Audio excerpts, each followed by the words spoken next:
Good morning. Hey, Bill, how's it going? Let me do a little of my fussing around, popping out the chat like I usually like to do, and rearranging my windows like I usually like to do. And welcome to another live stream. We are still working on things related to ToTape 7. And I'm all set to jump in and do some coding on that, but I've been reminded of a couple of things. Firstly, I am pleased to say that Flutter 2 seems to have gone over real well. A number of people were like, holy crap, this is way better than the previous Flutter.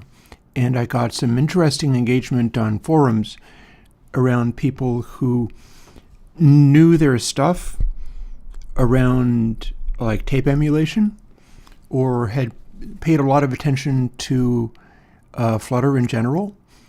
One fellow was talking about how there were multiple axes of Flutter, and the one that he drew attention to was tape head pressure, which is a really good point.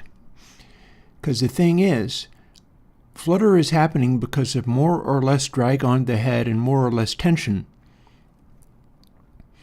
And as the frequency modulates, that's also going to represent the tape pressing hard enough against the head to drag, or the tape lifting off the head enough to sort of scoot ahead, making it go faster, making the pitch go up. What that means is we can also identify a head pressure measurement around like what kinds of sounds we would get off of having the tape to head pressure on the high side or on the low side. And then we know that that will modulate according to the frequency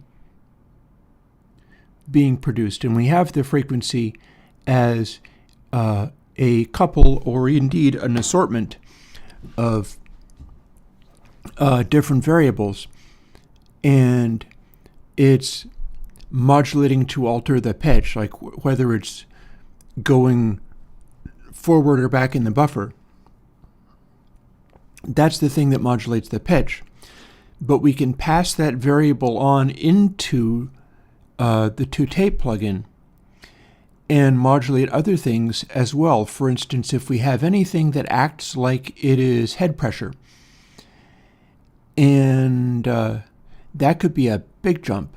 And even then, even though somebody popped in and had all kinds of interesting ideas about this stuff, I was still able to surprise him with the further observation, which is you don't have 3 axes, because he mentioned 3 axes, 4.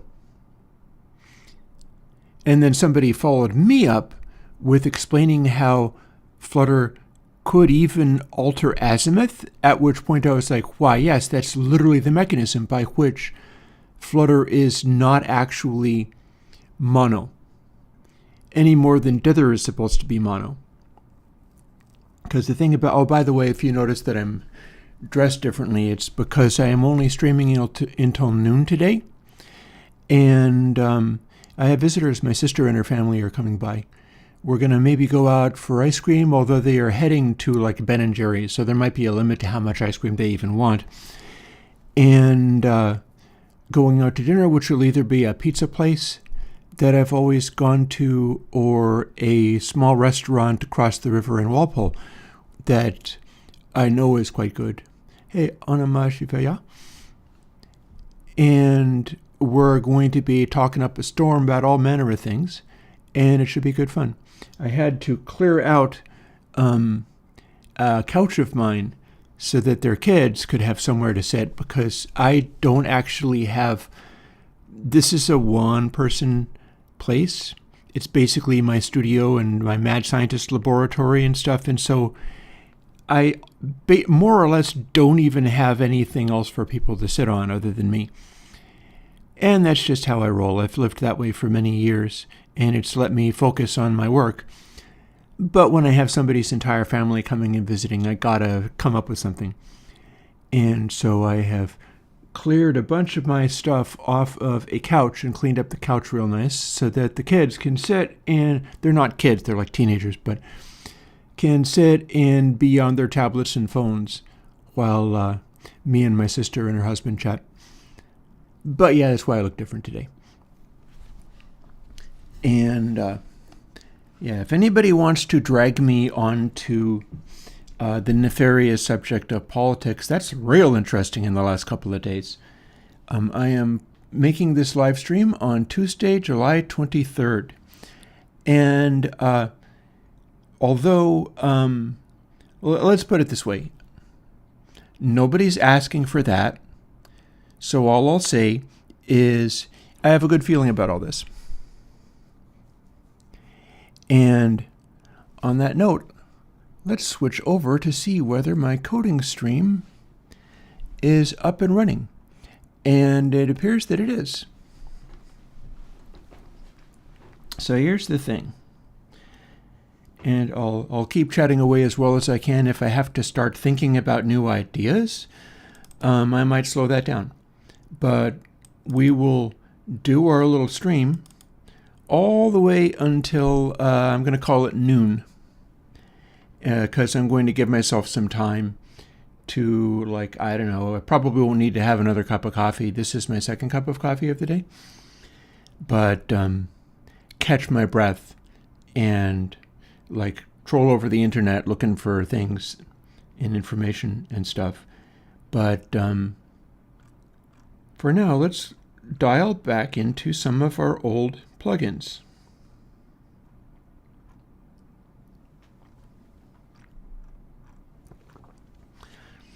Here's a whole bunch of stuff that I've done over the years, but there's one in particular that is brought to my attention. And I don't think anybody actively reminded me of this today, so much as in talking to people about Flutter.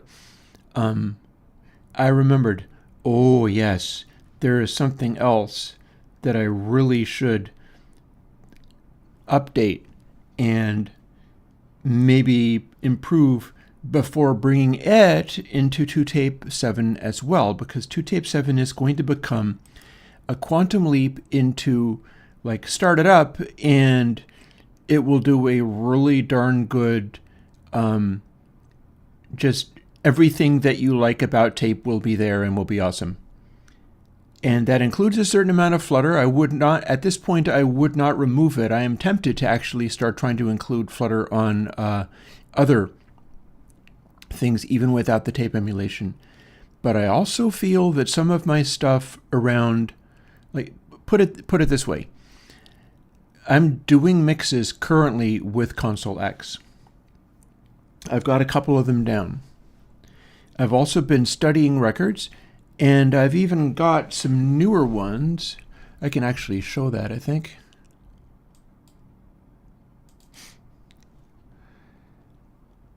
Like the ones that I still have to edit down to songs. And this is the list of the songs. So I ended up getting even more records. Some of them are getting sold right back again. But now I have 2 classic Styx tracks to measure and do my hit record meter thing.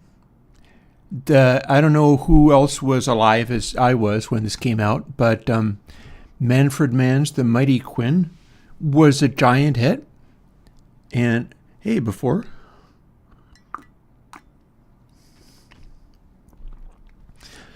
And I'm going to be a little bit conciliatory for a second here. I personally feel about the people that make up MAGA much the same way that I feel about the people off in sort of the boondocks of Russia, or people living in Texas. But I stutter and repeat myself. A bunch of those people can be good and fine people. They are being misled. I don't like the people who are misleading them. And it might take a fair bit of time for them to, I don't know, get a clue and get up to speed. But when before says, I know is good because MAGA is trembling, and the last time the GOP won the popular vote was because of 9. Well, the people manipulating MAGA are off balance. Excuse me. I think I'm going to become more frickin' RFK sounding the older I get, but that's the price you got to pay for me continuing to get older and smarter and doing more and more plugins and making them better and better. But yeah, before's observation, honestly, a bunch of the people who you could say are trembling and mad and all freaked out are being led down the garden path by people that I don't think have good character, and will be better off for, I don't know, having a country in which they can live safely and kind of get over it. And that's as far as I'm willing to go, because it's very lively times. But the people running things absolutely gambled on our President Joe to never ever let go of power or step down or do anything other than use all the power he possibly can and throw it around as aggressively as possible. So what ended up happening in literally the last couple of days was unthinkable and not planned for. And that's very interesting. But I'm going to go right back over to talking about I have people who follow this channel because they want the plugins. And although they have to deal with, like, I have a friend who I grew up with who led the first band that I was in who's trans. So you got to deal with the fact that I'm a human being. And I have friends. And I have values and principles. And if you can deal with that, that's fine. I won't necessarily slap you in the face with it all the time. But I do get to have my own ideas. However, I'm here about plugins and audio, and I'm going to make an effort to focus on that stuff. Like if I was ever to really, like for instance, if some of my ideas, like one of the ideas I'm pitching, I think I might be among the first people to publicly say, I think that the Republican ticket is going to kick out J.D. Vance and pick Tucker Carlson as the vice president, which is the most dangerous thing to Trump I can imagine, because the two hate each other. But that if I was to get heavily into that kind of speculation and was right, and then people started to pay attention to it, I would simply have to make another channel. This is about the plugins. This is about sound. I get to care about this a huge amount. And it's worth being able to have like stuff that people like. If you like the sound of classic 70s and 80s music and the way that I can get it for you, we got something in common. And that's worth something. That matters.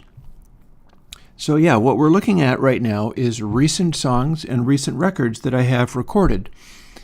And after recording and rating the entire Parliament album Mothership Connection, because that's great fun, and it's all on the dynamic side of things, I've got a couple of tracks from Styx's Grand Illusion and the Manfred Mann track, Mighty Quinn. Back when I was growing up, there was a time when that was a huge hit. And so I'm quite interested in analyzing it. There is another thing there. I found the Loverboy album, Get Lucky, and so I grabbed it. It was a little expensive. And the one track I'm interested in off of that is Workin' for the Weekend, because it's kind of a generic corporate rock band a little bit. But there's another interesting thing about that Loverboy album. And that is the engineering was done by Bob Rock, who produced the Metallica's Black Album. and successive Metallica albums. So Loverboy is like a little picture of pre-Metallica Bob Rock working in production.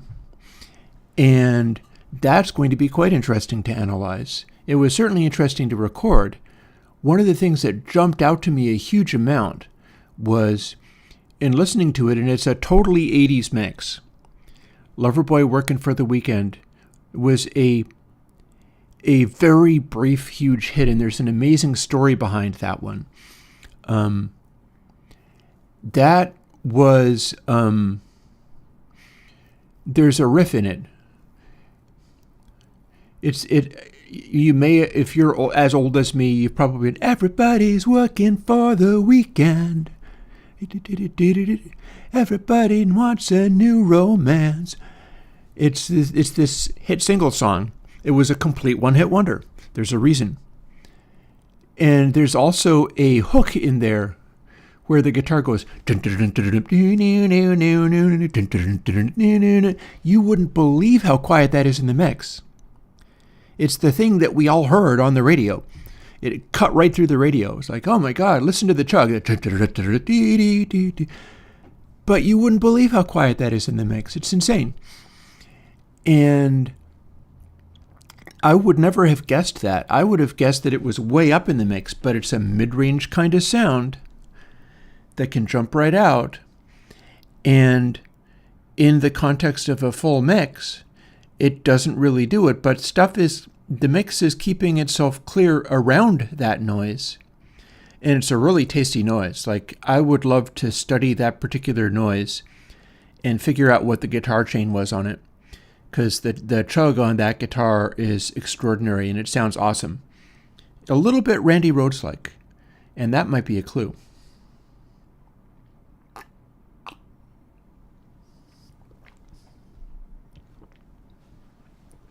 I always have to remember to drink my coffee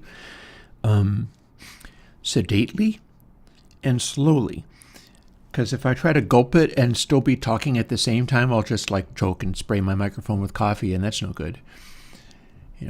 Life is exciting sometimes, and so you gotta slow your roll and manage things in a more comfortable way so that you can keep your flow going. About Loverboy. And immediately above that in the list is Rufus, and there's another story about that. But the thing about Loverboy and what Working for the Weekend and the album Get Lucky signifies in music business history, that was an album where the record labels tried to take an obvious hit and use it as leverage against the independent promoters. This is a historical fact. There's a book about this called Hitmen that documents this period. And Loverboy is not the only time they tried to do that. They tried to do that using Pink Floyd at the time of The Wall. It's a big deal when the record industry tried to shake off the emphasis on largely mob-related independent promoters who controlled the radio stations. And Loverboy was a test case. Working for the Weekend came out. It was obviously a big hit. It had extremely radio-friendly production. And it was completely solid. It's as solid as Styx, which is not this. We're not talking about the Rolling Stones here, but good, solid, tight, capable, well-produced band. And they thought, okay, we're going to lean on this for all we've got, but zero independent promotion. Loverboy is going to have an amazing hit record on the back of this initial hit, which is clearly blowing up. And we're going to push other tracks. And I'm not actually even listening to the other tracks because the band itself doesn't fascinate me that much. But we're going to make this be a hit record and freeze out the independent promoters. Because if we can do that, then we don't have to pay them. Didn't work. What happened was, Working for the Weekend was indeed an astronomical hit. And then the record companies went for the let's try to make more hits and have this record sales blow up, while freezing out the independent promoters. And the independent promoters successfully took them off the radio and killed their careers. And Loverboy was the casualty of, which is not to say that I don't think they're the most amazing band in the world. There's lots of bands that I like better, but they were absolutely perfectly solid, perfectly capable. I mean, they had Bob Rock producing them. But they were used as a test case by the record companies to try to freeze out the independent promoters. And the independent promoters went, nope. And that's when we come to Pink Floyd. Pink Floyd came out with The Wall. It was a huge deal. It was obviously going to be a giant success. What's more, that's a multi-platinum selling, and Dark Side of the Moon is still on the charts. It was on the charts for like 20 years. Cult band, immune to radio play. And so the record companies went, okay, now we've got a giant Pink Floyd record. And the Pink Floyd record is going to sell to the Pink Floyd fans, and people are going to go out and get it anyway. Now we're going to pressure the radio stations, and we're going to get them to play Another Brick in the Wall Part 2 without independent promotion. And the record came out, and The Wall was a giant Pink Floyd album, a double album, and it was a huge hit, and not normally a singles band either. And the record companies did not use independent promotion, and Another Brick in the Wall Part 2 did not touch the airwaves at all. It was a heavily selling album. The album sales were doing really well, and they were locked out of the radio, even though there was a hit, and it was a strong hit. And then Pink Floyd heard about this. They heard about that their record and their careers were being used as a test case to try to stop the independent promoters. And, Pink Floyd's management heard about that this was being done. And Pink Floyd's management went, whoa, hold on just a moment. No. Go back to the independent promoters. You're not doing this with our band. And the record companies did. And the next thing you know, Another Brick in the Wall Part 2 was blanketing the airwaves, like being played nonstop. And so that's just a couple of the examples of the songs that I'm going to try to measure for the hit record meter. I was thinking about putting out Van Halen's Unchained on Monday, but I feel like it's completely fine to not be ramping up my Timeless video releases during this time. Hey, Simon Nuka. You'll also notice that I picked up a couple of Cat Stevens albums, and so I recorded those. They're lovely old albums, so the sound is... Oh, I have... my sister and her family are coming over later today, so I'm only streaming until noon. Yeah. See, I'm a lumberjack today, apparently. And then you'll also see on the top of this list that I've got a Benny Goodman album. And the Benny Goodman record is Benny Goodman's performance at Carnegie Hall. And I grabbed a couple of tracks off of that to measure. And then I followed it up with additional records that I got a couple of records that I didn't have such a clean copy of. The first one like that is Trick of the Tail. I have replaced my copy of Trick of the Tail with a much cleaner one. So I'm really looking forward to that. I have not divvied that up into individual songs yet. And then I got a lovely clean copy of Emerson, Lake and Palmer's Tarkus. I'm looking forward to whether I can post that. As of yet, I have not used Content Hide D to to post things like Beatles and Eagles and use meter on those. I do intend to do it, but I'm not starting off with that. And then following that is Yes's album Time in a Word, and I got a cleaner copy of that as well. And also both Tarkus and Time in a Word, I got a copy where the covers are just luminous and mint. I don't know what these things were being kept in, like a safe or something, but completely not faded in the slightest, just glowing with color, and just the most high quality, mint collectible quality copies of these records I've ever seen. So that's very exciting. And in recording the Yes record Time in a Word, I also noticed something really cool, particularly in stuff like the track Astral Traveler has a really interesting part in it where the band plays, but the guitar and keyboards on Time in a Word are both people who aren't present on Fragile and Close to the Edge. It's Peter Banks on guitar and Tony Kaye on keyboards. And Peter Banks got replaced by Steve Howe, and Tony Kaye got replaced by Rick Wakeman, both of the replacements being such incredible virtuosos that the entire band just lifted.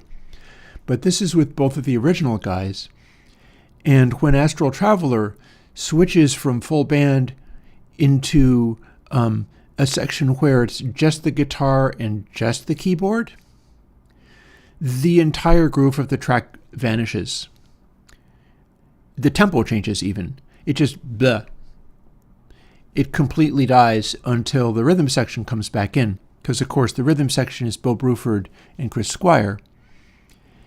And we can notice that they are very flexible in timekeeping.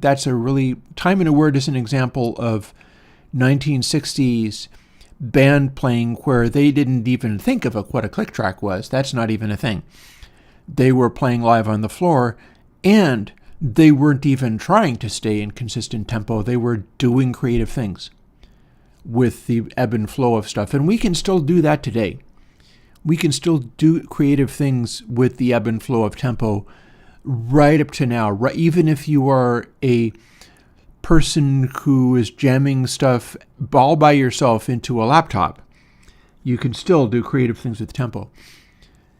And some of the tracks on Time in a Word, I really feel Bill Bruford doing some of the experimentation that he ended up perfecting later on in their career.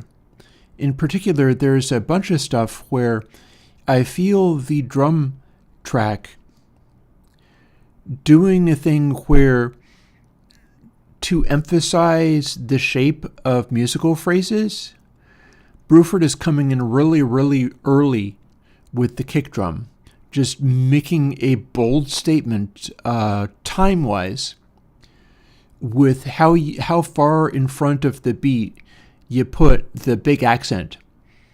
It's similar to Parliament making everything be about the one and bending everything around that. So there's going to be a lot of interesting stuff to observe from these new record captures. And I did those just yesterday, and it was quite interesting. But we're still on the theme of ToTape.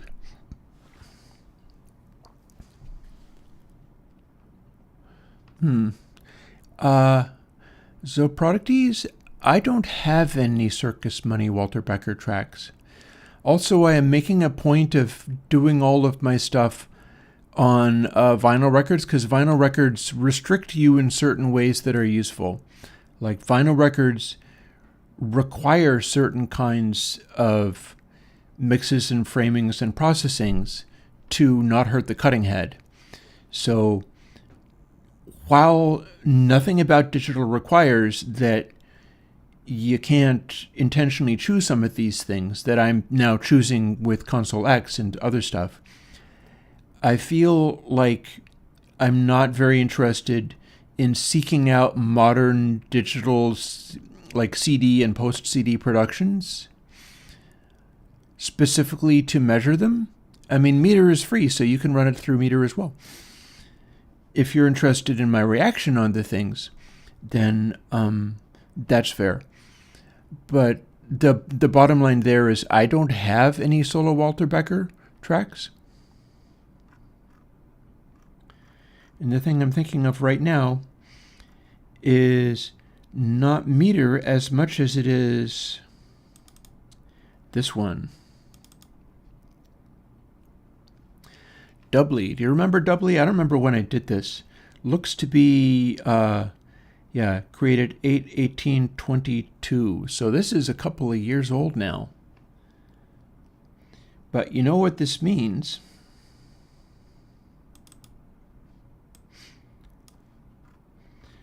Doubly needs to belong to ToTape 7. And let's take a moment and some kind of audio track to investigate what Doubly even does. So this is a mono track. Well, actually, I don't know if I have. I wonder if it'll work. Let's find out.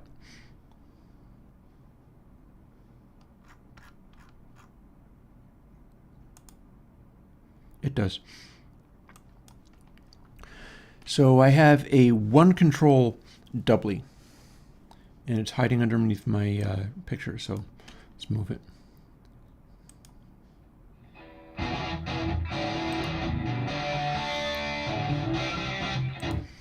And it's set up in such a way where I have a 0 to 1.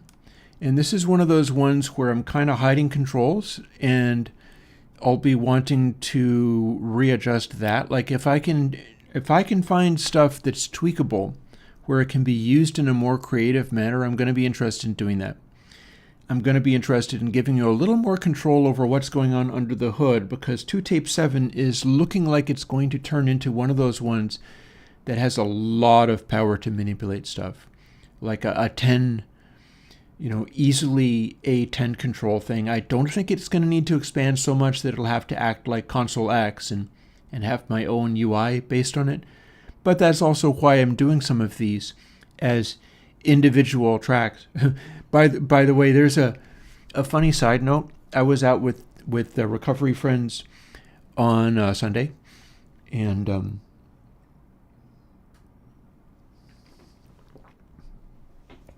we were in a Panera Bread because one of my friends likes Panera Bread better than any other.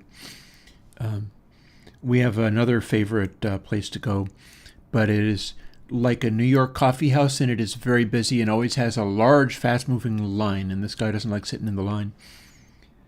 But I had just done another video of my working on the laptop here. And when I do that, in order to be on camera so that you can see me, I have to scooch my chair over here.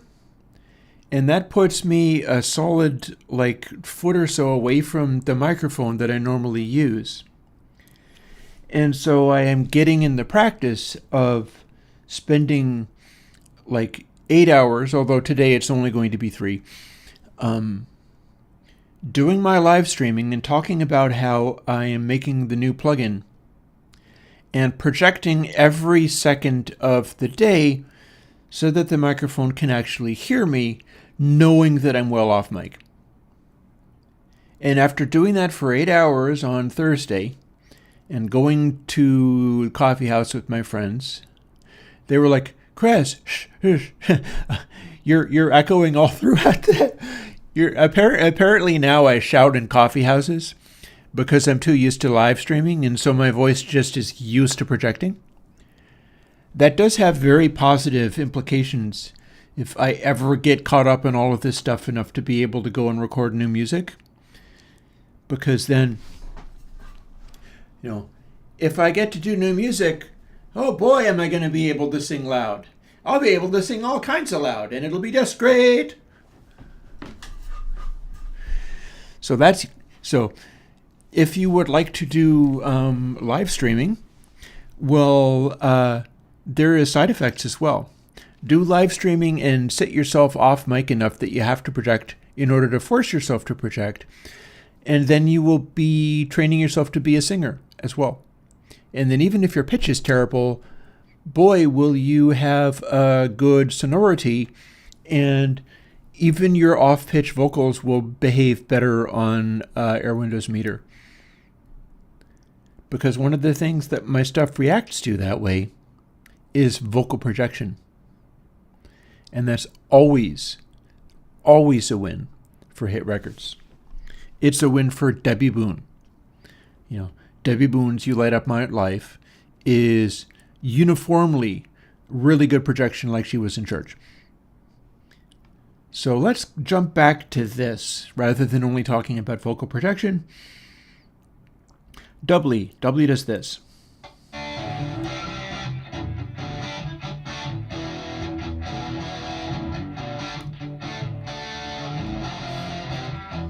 So bypass.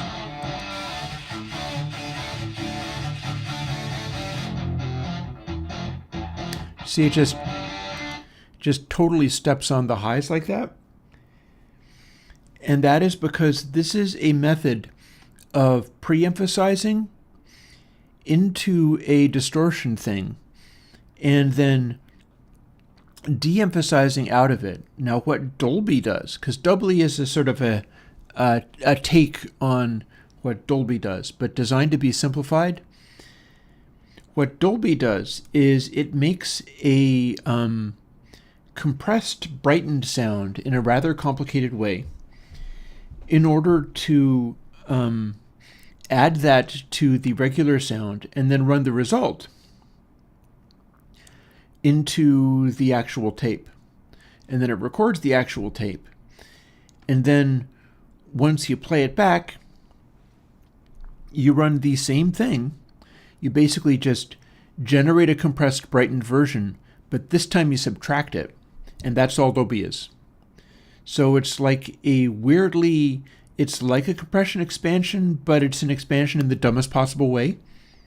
And yet it works. It does actually work.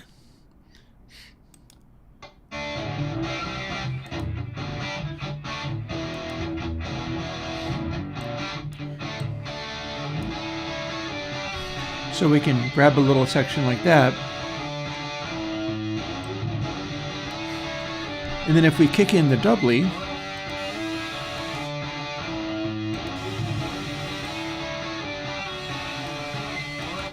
actually it appears like when we crank it out, we're getting a boost added, which is interesting and weird.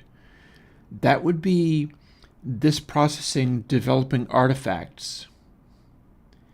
And it might be a hint of because it's designed that it's supposed to change the tone, but there's also something that you can do with Dolby, which is allow it to sort of emphasize the encode section.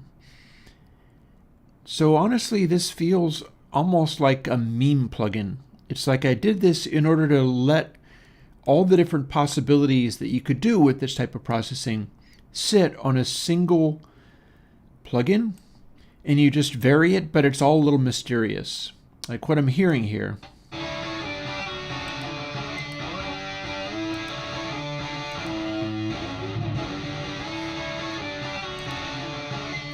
If you bypass it, this is the raw input. And it's a little darker. I can use a different example for this, I think. Loris Karamenico, I'm going to say not soon. I still have a bunch of work to do on the graphical user interface for Console X. And there could be all kinds of interesting bumps that I'll need to get help with on that as well. I can't do that soon, but I'm bringing things out as quickly as I can. I've got a whole bunch of other stuff coming out. There's new parts of Console X that have still to come out. Like, I'm going to give you the high pass and low pass in Console X as a standalone plugin. That's not out yet. I'm going to give you the compressor that I developed for Console X. That's going to come out as a standalone compressor including the gate. And it's also going to come out as a Stonefire comp, which is how it's used in Console X, in that case without the gate, because it makes it have too many controls. So you're going to be getting more pieces. If there's anything in particular in Console X that jumps out as something that you would really want sooner, that is typically doable. In fact, I can literally show you what I can give you soonest. Here's just the Linux version. So here's the stuff that needs to come out.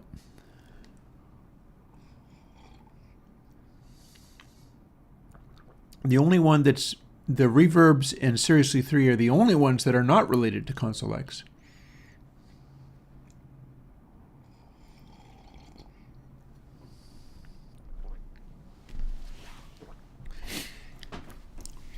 So of the things that are related to Console X, you can ask for biquad high-low to come out.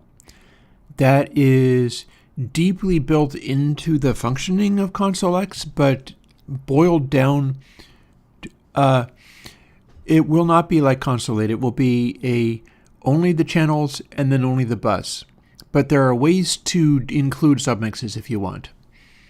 In particular, the way that I'm using it with reverbs is making sure that I can bring any reverb or processing in as effectively another channel.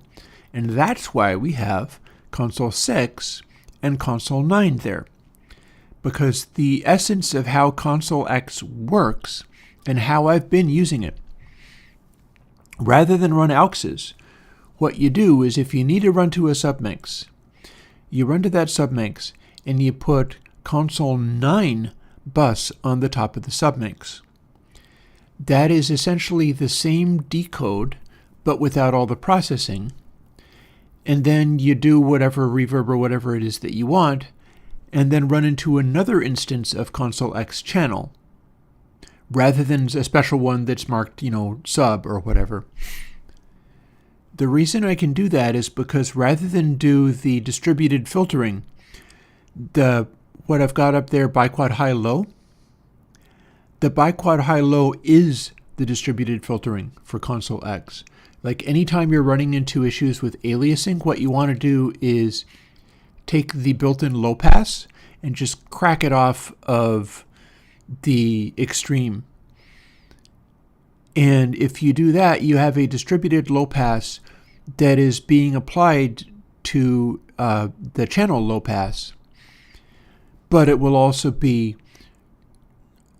doing that filtering at every point in the mix. So it no longer has to be like you can only set it up with channel, sub, bus using exactly these things, because it's no longer designed for doing a distributed biquad filter that has to add up in a certain way. Instead, it's much more freeform. Much more freeform.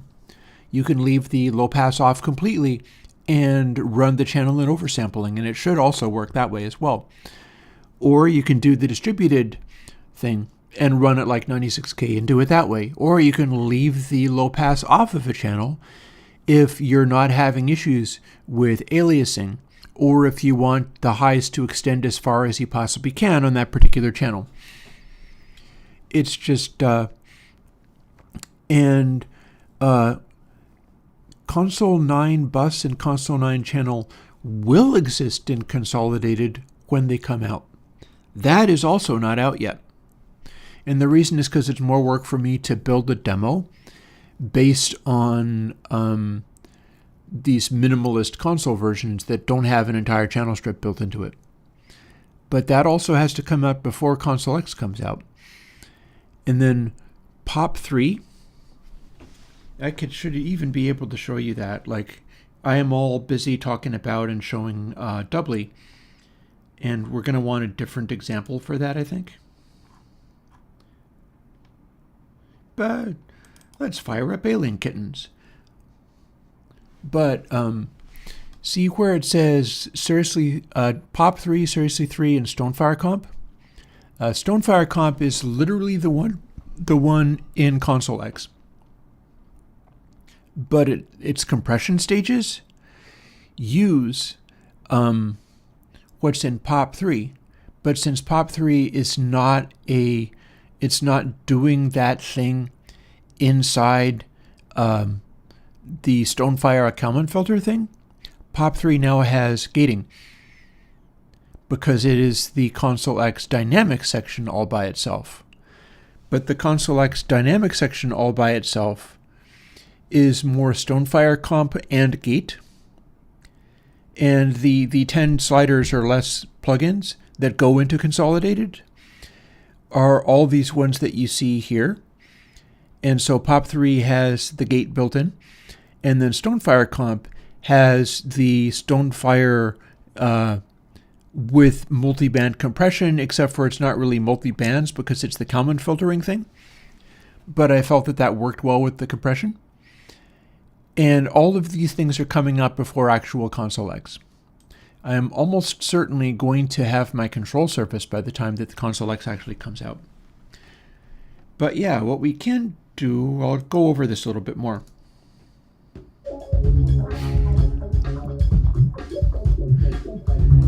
Alien Kittens, we're familiar with that. I'm going to demonstrate what doubly is like on that, but first,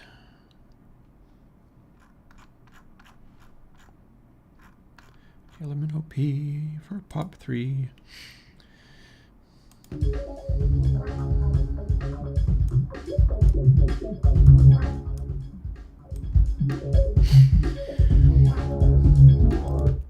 So here is how Console X is going to work. You will get this as soon as you really want it. Like if you demand to have this particular plugin next week, that can be done. I got to post all of these things before I post anything else, so it's all good.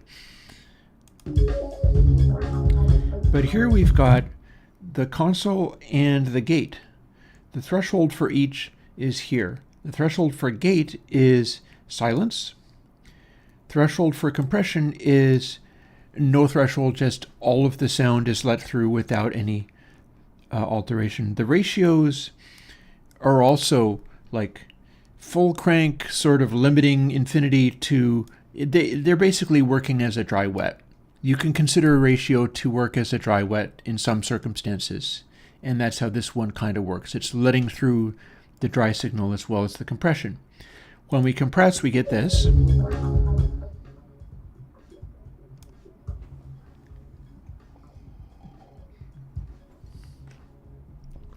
It pads everything down. You can probably barely hear that. So let's let it up a little bit. And then if you have a faster attack,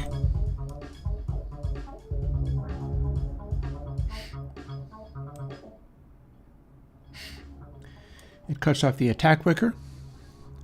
Oh, well, I'll see you later, Bill. I will be finishing up in about 2 hours today. And then if you slow down the attack this way, you get dynamic spikes poking out, because that's how a compressor works.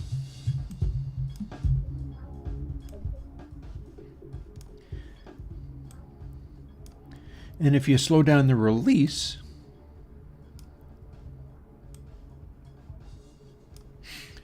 the swing back up in volume slows down. Although it still has a characteristic sound, so threshold, hey, Jound Up. Threshold is still a pretty big deal. You can use threshold to bring it down real quiet. That's extremely relevant for if it's part of Stonefire.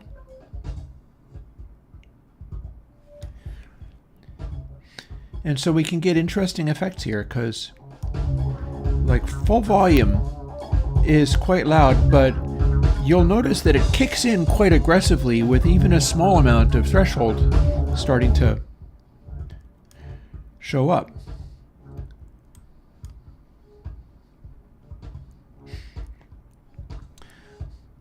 So release being really slow,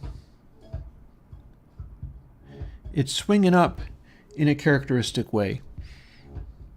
And the way that it affects the attack is also in a characteristic way. If we slow down the attack,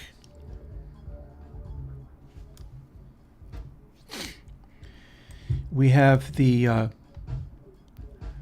dynamic hits poking out more. And then if we speed up the release,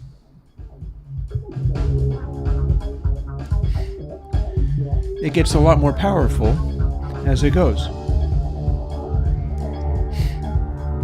So this is pop 3. This is the threshold side of it, or the compression side of it. And then we can also gate.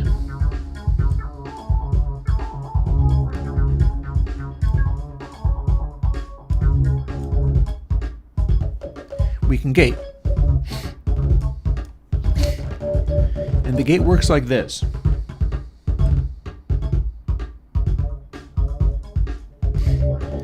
You dial it in to produce the right kind of decay.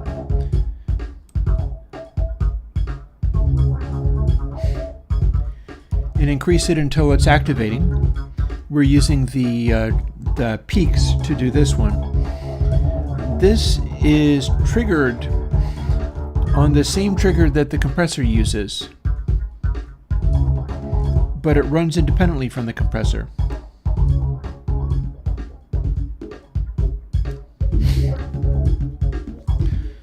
And what sustain does is it makes the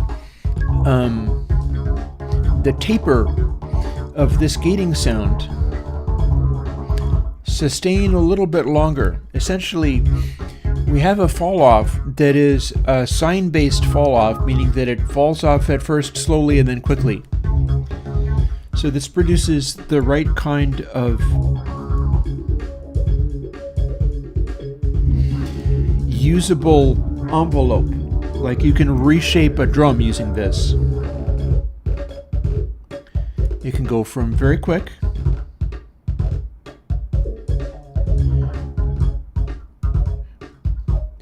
to whatever kind of percussive attack you want, whatever kind of percussive decay you want. And you can hear that on Alien Kittens here, even though it's a full mix. But what sustain does is it pushes it beyond that point so that you can fill in some of these areas like this. You're making it a little bit more legato. Whereas this is much sharper.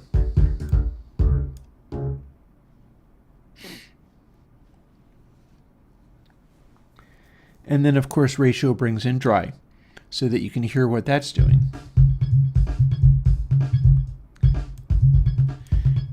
But this is the idea with this one.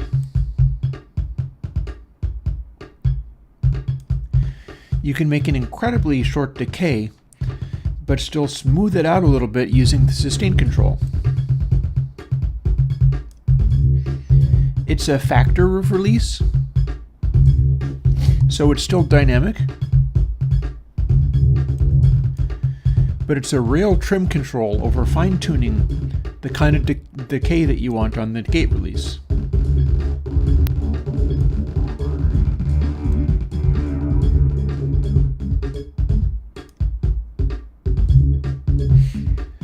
So we can make it handle this differently, and then we can still bring in whatever weird thing we're trying to do with the compression. None of this uses makeup gain. You got to do your own makeup gain, but that's because it's designed to handle some of this stuff in more of a mix rather than a sound shaping context. So it's essentially all attenuation. It's all gain control.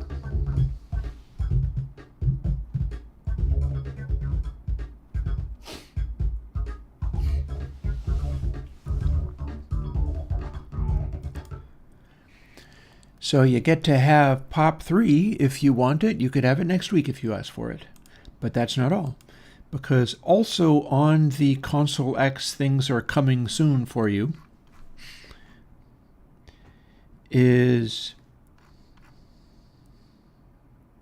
let's see, I'm going to look under Stonefire because that's where that lives, is Stonefire Comp.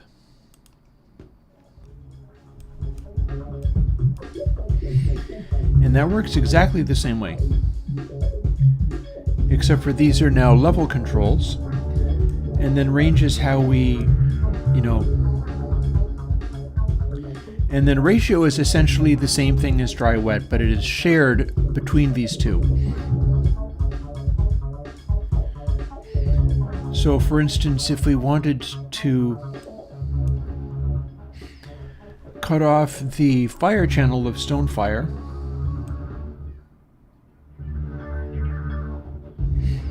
we've now done that. We have attenuated fire by applying a compressor to it. We do have some makeup gain, like 0.5 is unity gain here. And here is the stone channel, which is being heard because the compressor is not doing anything with it. And we've actually got a bunch of gain on tap there. So if we want to bring the fire channel back in this little portable thing, we'd use the threshold.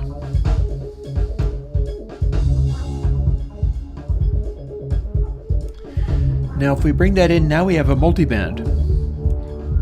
Or we can do the opposite. We can bring in compression on the lows. And this is what it sounds like when we have only the lows.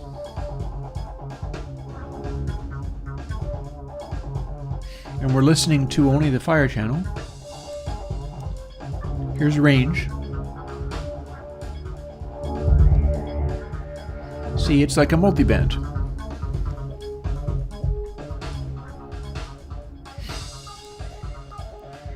So we can make that be real aggressive. And here's the rest of it.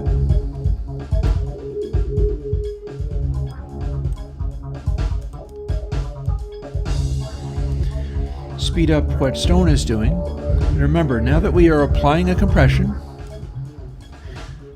this is our maximally compressed. This is smushing it completely using this multiband thing. And here it is back. But we can also do this. Crank up the makeup gain.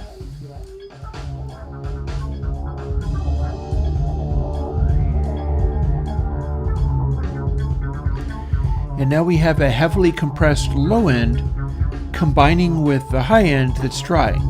Now it's a multiband. This is what lives in Console X, what I've been using. But we don't have to stop there.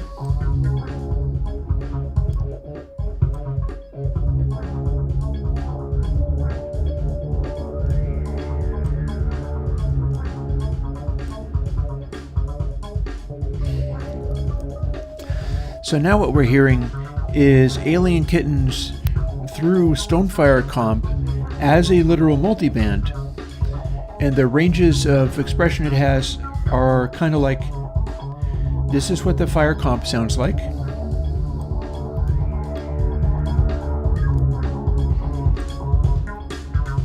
And this is what the stone comp sounds like. You can see it's got a faster release and is way more heavily compressed.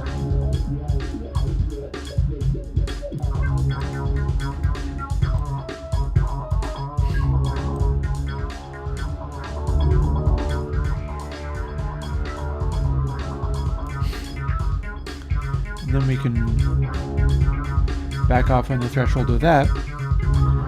You can also see on the meter that it's clipping the entire time, but that's because we do have makeup gain on this one. And then ratio lets us return to dry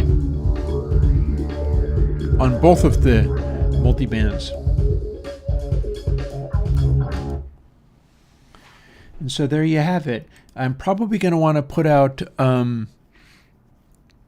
Pop 3 before that, because people can get used to working with the Console X compressor before they get used to working with the console compressor in multiband. But that's what that is.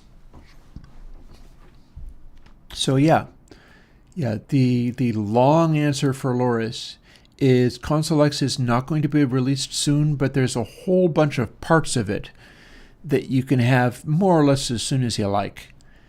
And it's just a matter of, do the new things I'm developing actually end up bumping those things later. And here's an example of something. If we hit bypass, we've got like our hats and highs and things. But if we hit doubly,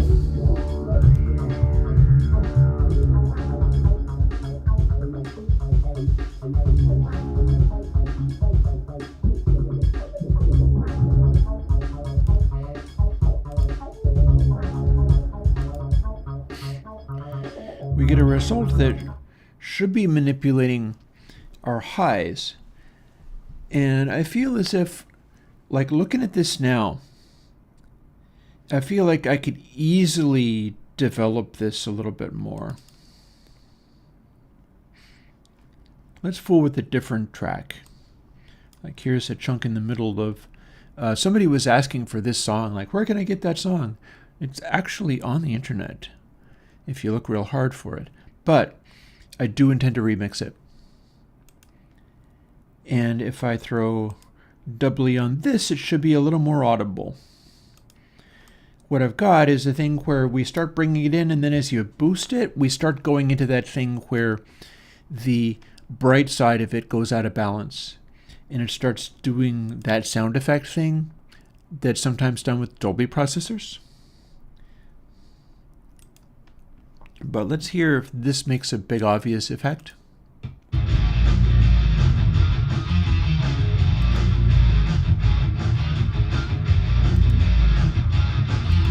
Yes.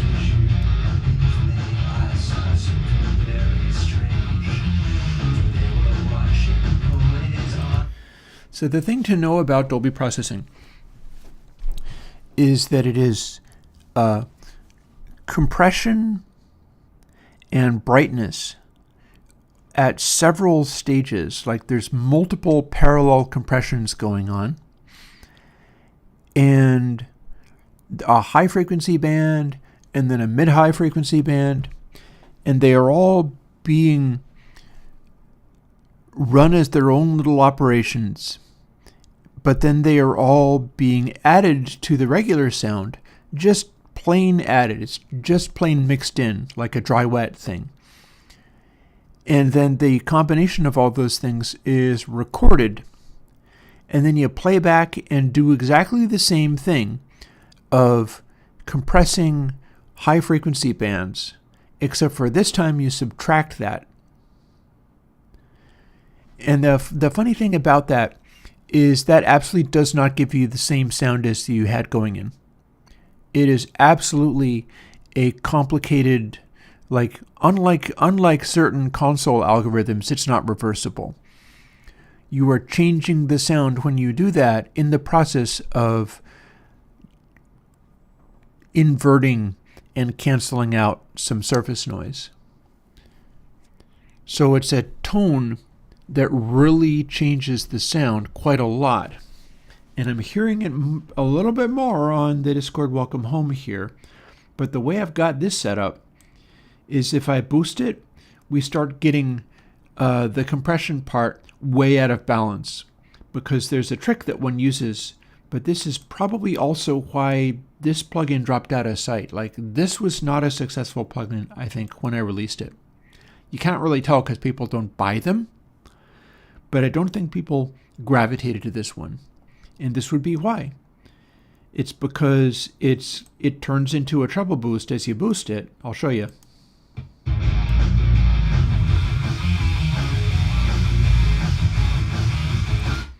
And that's meant to sound like what you get when you only apply the Dolby encode and then you don't apply the decode.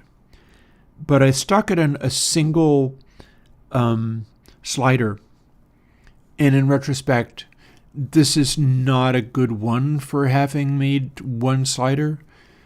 I really do need to do a doubly two so that I can bust it off into multiple sliders. And we will do this for the final 2 hours of my stream today. Get some of these things split out onto independent controls so that you can do useful things with them. Because this was not the best way of doing it.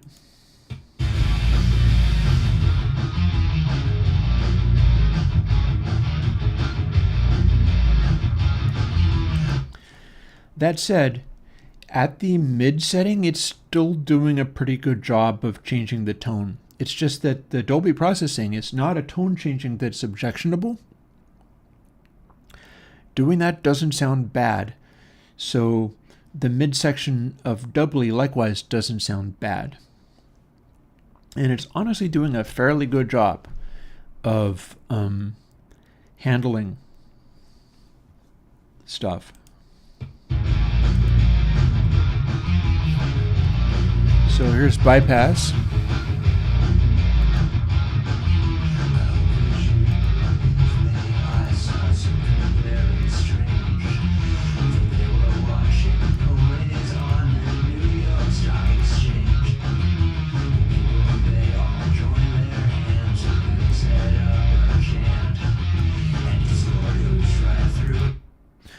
Yeah.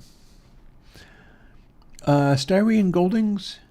Not exactly. So here's the thing. Like, doubly 2 already has a saturation in the center of it. Otherwise, it wouldn't do anything. But the encode-decode pair wraps around, like, doubly 2 will end up taking its place in ToTape 7 as a encode-decode pair around the whole emulation. So that's a relevant observation, but it doesn't need to be a separate plugin. You're basically just sandwiching. Here, I'll show you the code. I think we are done with listening for now because we know that we need to make another one of these with more controls on it. But this is literally everything. And what I've got in the center of doubly is, in fact, straight up just a not even a wrapped around sign, not even a go to the maximum. This is a wave folding sign. When you just apply a sign without capping it to the input and output, stopping at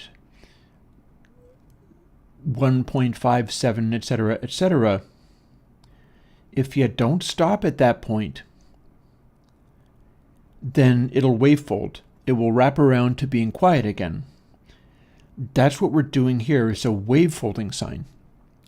As your amplitude continues to get larger, you get what is the same thing as West Coast synthesis wavefolding.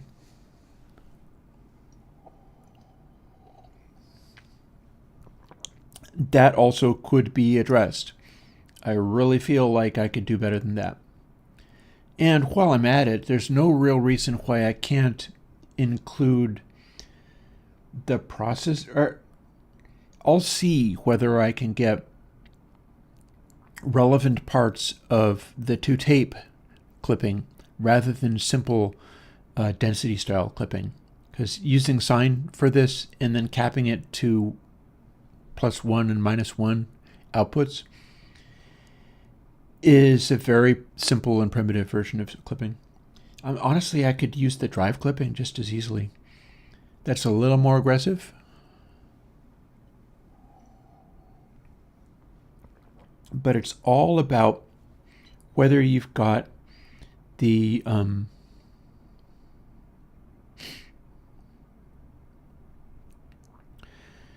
see, I have many questions here. There's a lot going on here for such a simple looking, like we're looking at an entire plugin on one screen. This is not that tricky of a thing. But here's some of the stuff that we've got.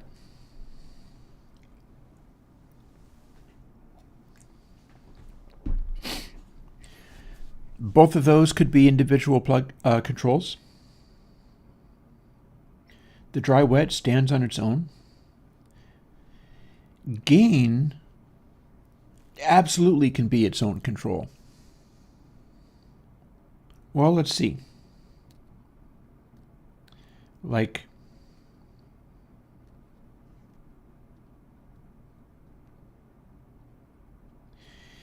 I'm going to say, no, I'm not, Styrian, and I'll tell you why.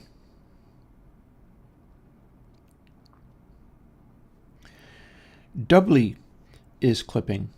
Doubly is only the, and I think it's completely appropriate to be doing a simple IIR filter here.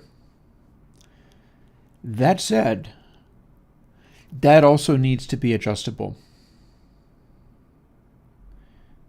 Like we can run through some variations on this, but I would like to first bring it, before I even start showing things off, let's bust this into its own plugin.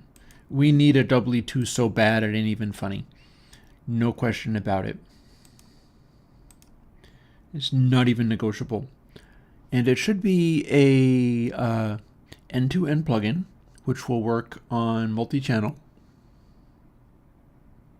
Same as the one we've got.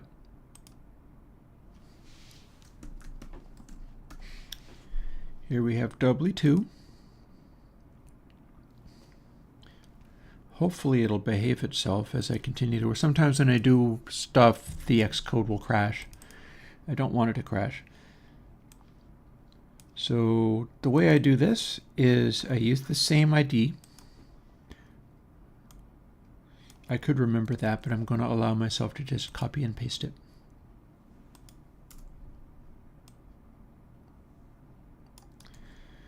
And then for successive ones, I always increment the final letter by 1, which makes it double Z.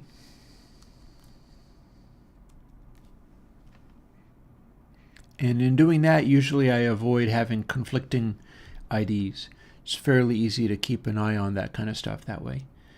With 26 characters and not counting letter numbers and 4 spaces for all the combinations of 26 characters, I have a very large number of...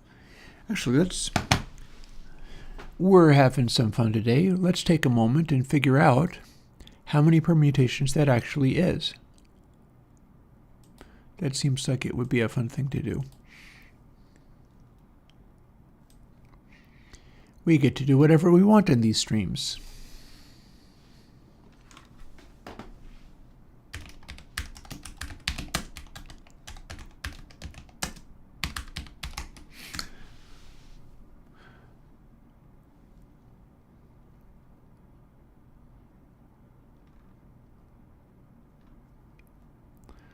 They're teaching us about factorials, permutations, and ooh. Oh, I have a fan on as well. Hopefully it's not as loud.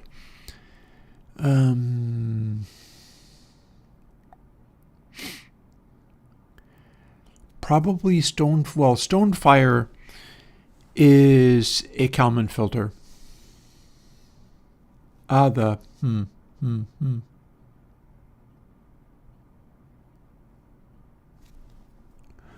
Fair.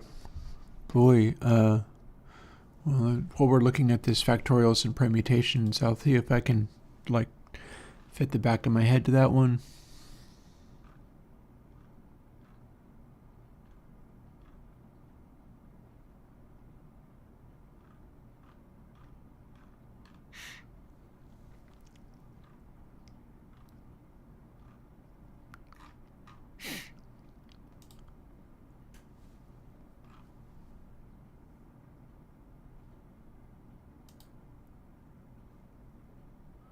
Permutations of objects.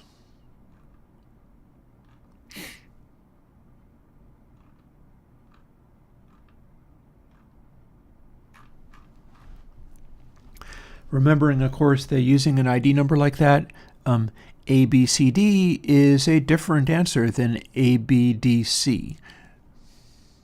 So this is not quite getting me what I want, but I can continue looking. This is how I try to research stuff.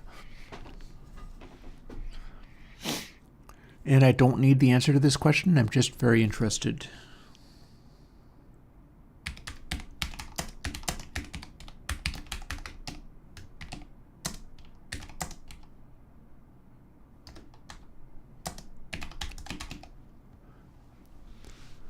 how many combinations are possible with 4 letters is probably going to get me a... Yep. So, I wonder if that's true, though. In any case, I've only got a few hundred, so it looks like I have room. Oh, and I don't actually get to look that up, can I?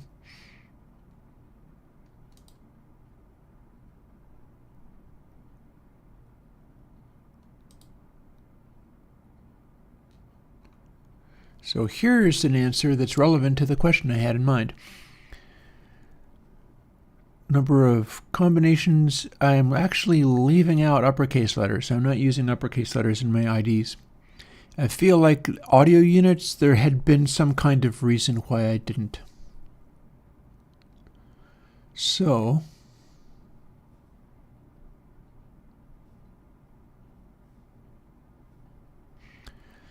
total number of combinations of things.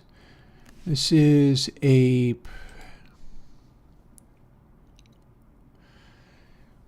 So we're going to say 10 digits, 26 lowercase, meaning I'm looking at 36 increments, and I've got my calculator floating around here somewhere. So this will let me do it. I think I'm in programmer, scientific mode. Correct.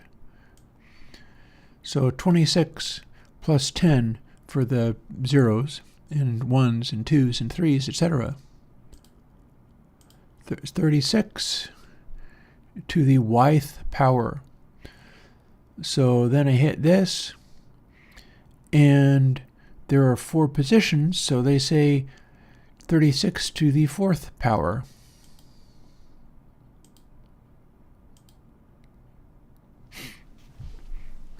So yeah, I could apparently do 1,679,616 plugins before I run out of possibilities.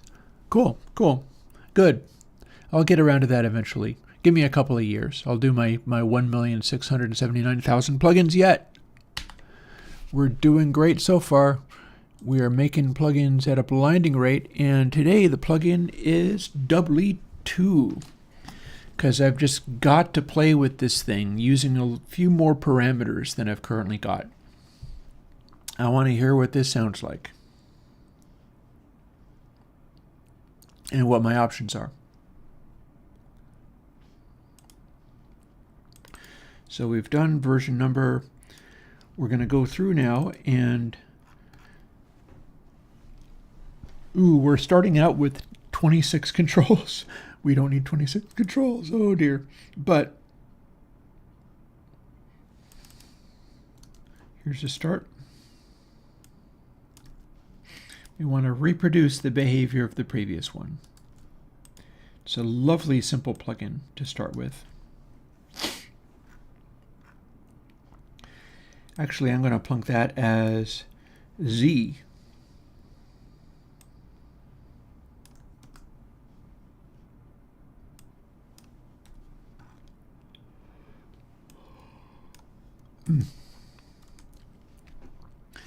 Kind of wanting more coffee, but I don't think so.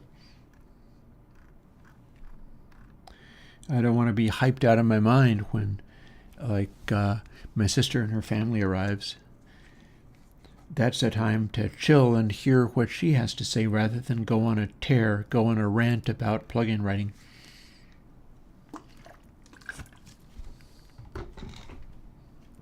I gotta be done with plugin writing by noon.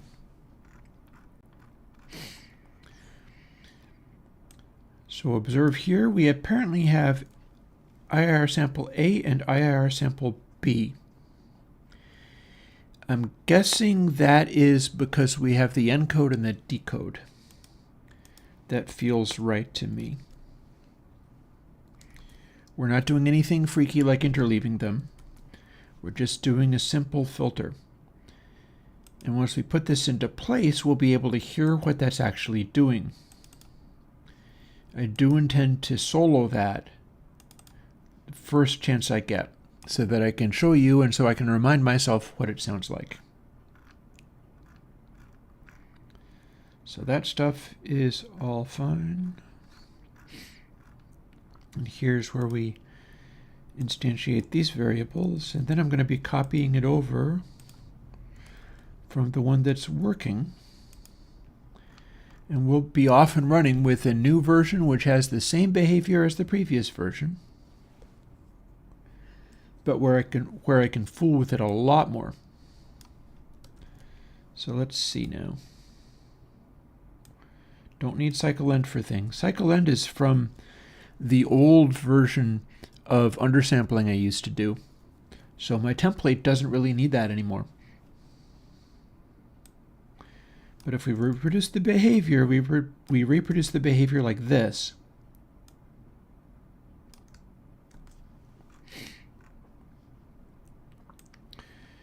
And then this can all go away. We're going to have warnings about unused parameters, and that's completely fine.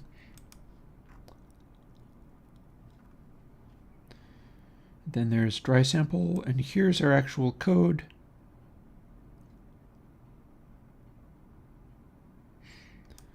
And then the end is simply rephrased from what I have there. So we're good. We can copy this and use it and just rename what the other one says. We don't need temp.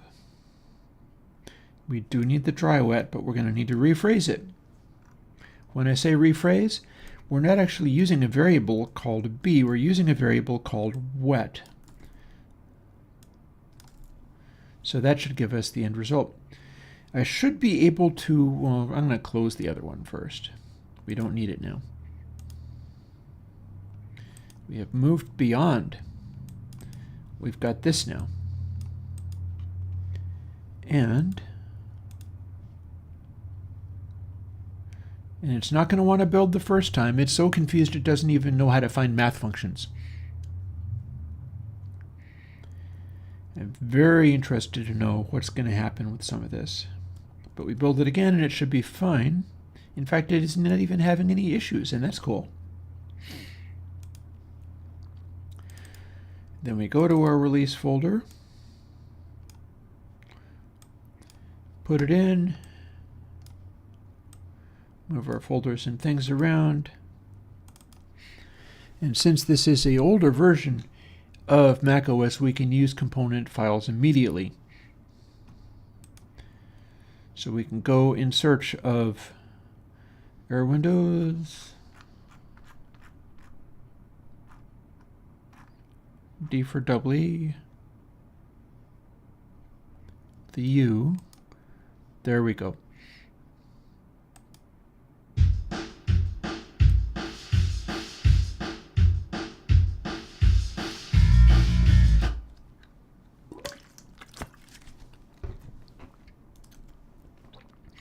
So here's part of what's happening. Hey, Nick, I wonder whether you've said that on YouTube. I feel like I remember seeing somebody saying that. I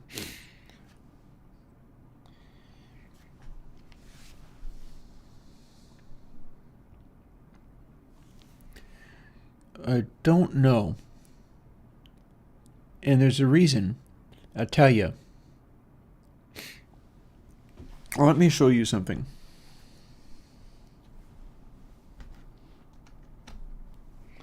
Putting in my SD card here. We'll put this aside for a moment. Look at some work I have to do. So these are towards that headphone thing I've been talking about, making a tiny little virtual control room. I ran this overnight with a variation on the theme. I need to put these in order, build literally all of these into my test code, and evaluate and measure all of these options.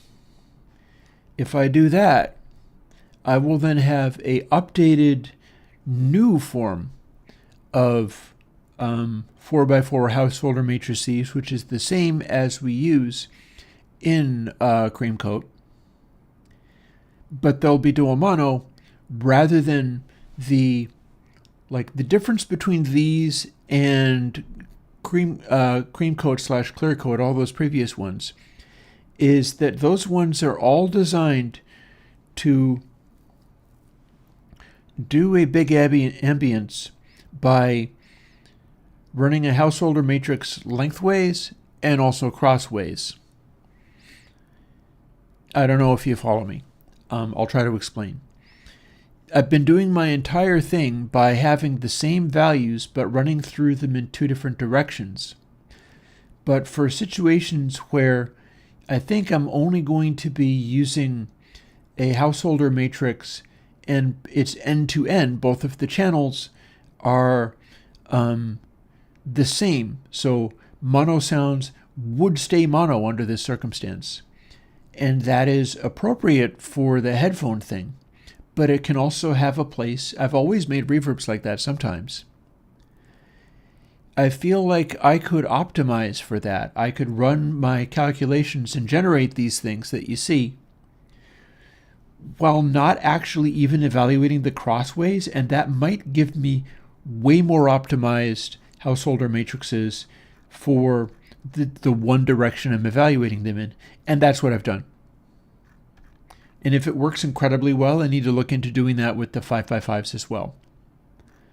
But this is literally a giant collection that I must put in order and organize and evaluate and build a plugin to model each of these, and then run that plugin in my test file and measure the heck out of it and find which of all of these things are best.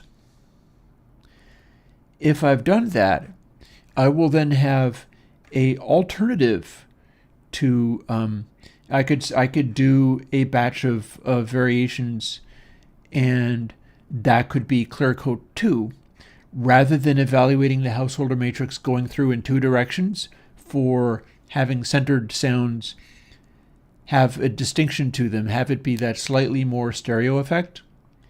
If these ones being evaluated only in one direction, oh yes it is. Yeah, it's a lot of work. Why do you think I haven't done it yet? If these absolutely destroy what's in clear coat, we need to do a clear coat 2 with an entire collection of these. And there'll be dual mono reverbs, meaning that there'll be ambiances, but they will be ambiances that are completely, and that's an old studio trick, by the way. I'm not making that up. Way back in the day, there have been people who did their studio work and would go and buy multiple copies of hardware reverbs, like two different MIDI verbs or whatever, two different lexicons, even though they were both incredibly expensive, specifically for the purpose of being able to assign one to the left channel, one to the right channel, set them the same, and then your ambience stays tied to the sounds that made it. And I've been making dual mono verbs for ages, knowing that it is a secret trick, but everything that I've done with the householder matrices has not done that, although Galactic, I believe, is like what I'm describing now. So yeah, if doing this makes the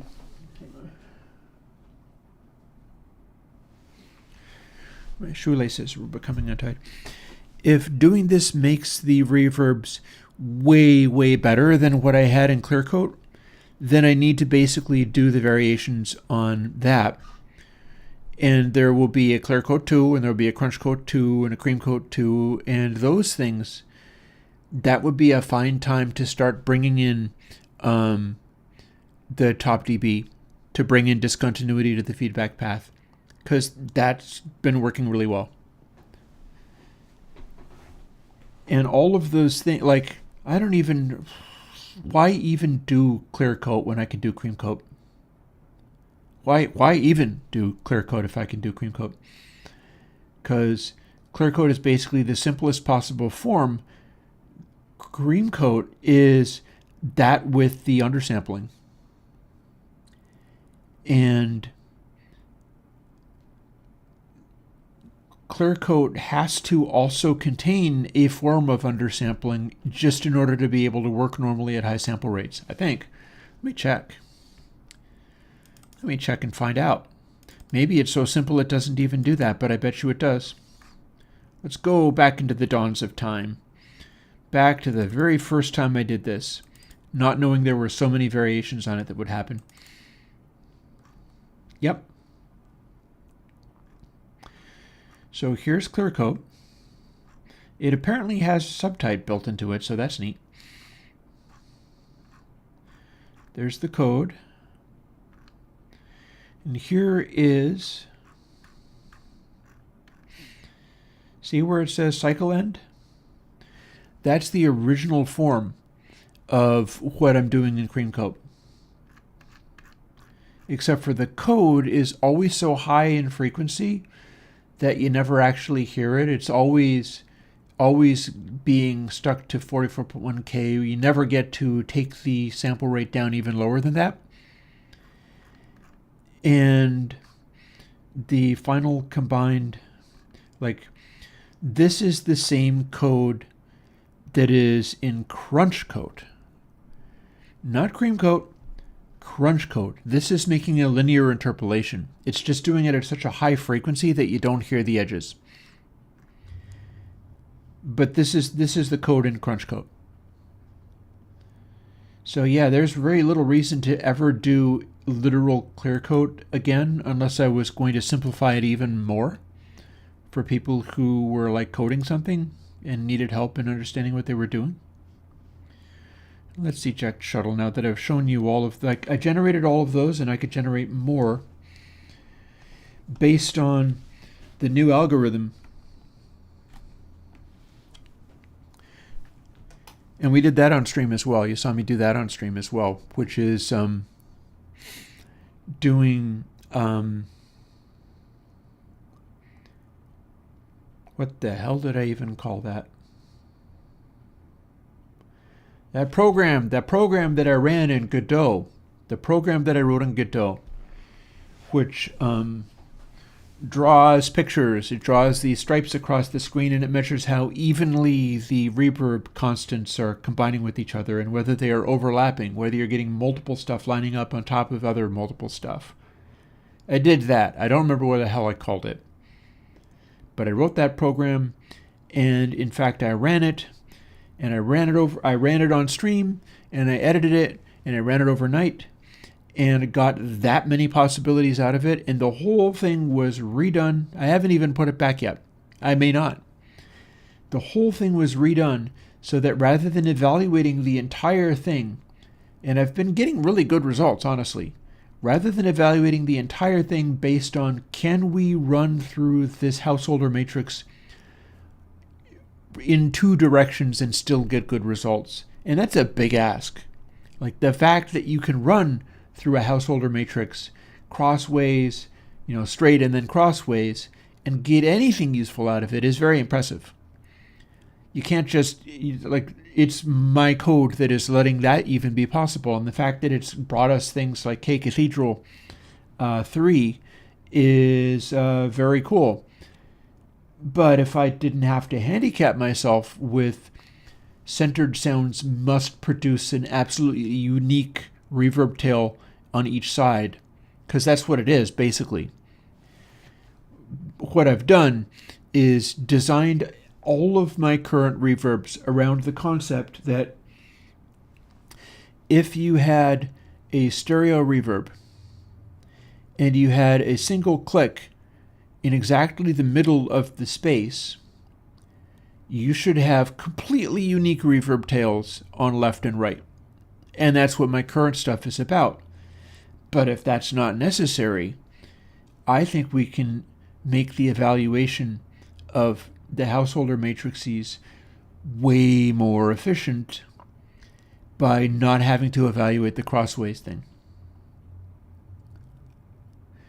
And yeah, you can still have the sounds bleed into each other simply by using the regeneration and crossing over Like the regeneration of one channel can feed into the other channel, and that gets you stereo spread. It gets you stereo spread real nice. I've been fixated on needing to run the householder matrix in 2 different ways just because I could. And what we're looking forward to with this new evaluation is whether the systems that I produced to make the householder matrices do these ridiculous stunts will just, if I don't demand that much of them, maybe it'll just give me the most wonderful, buttery, soft, silky reverb tails anybody ever had. Because I don't know if anybody has actually done the thing that I've been doing with evaluating these things in this way.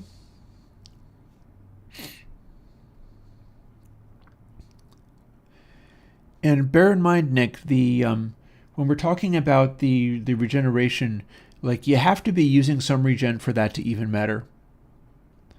Like, the regen is what it will do is if you crank up the top dB on that, what's going to happen is it's going to shorten the regen a little bit. And it will make it nice, it will make it raucous, it will do all the things that you ask for, but it's not doing it on the dry, on the immediate reverb return. It's doing it on the regeneration of the reverb return.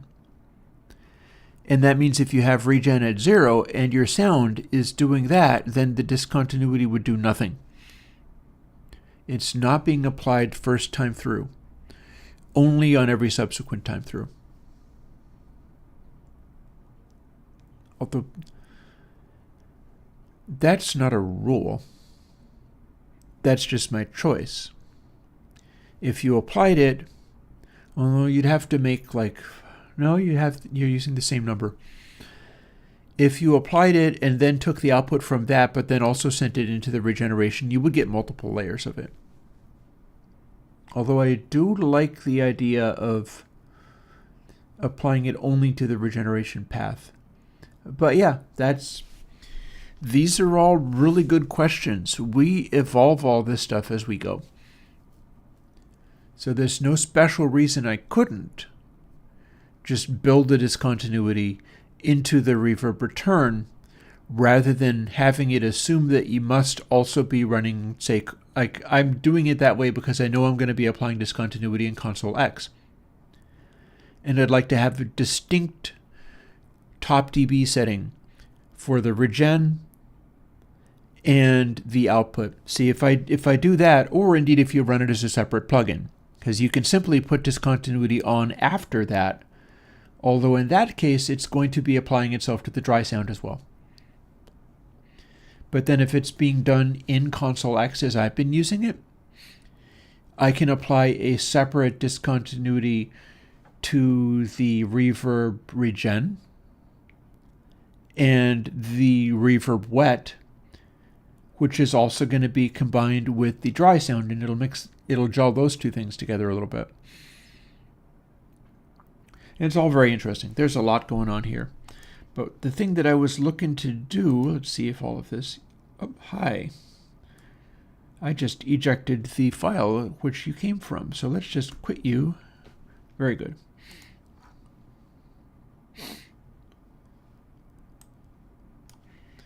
So doubly and outly amount.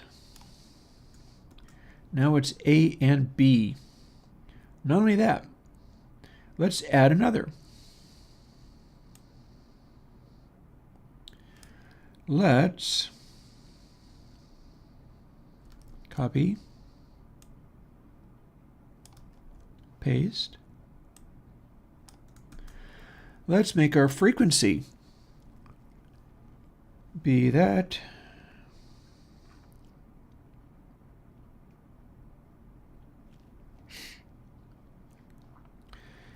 And then here's where the decode and encode work.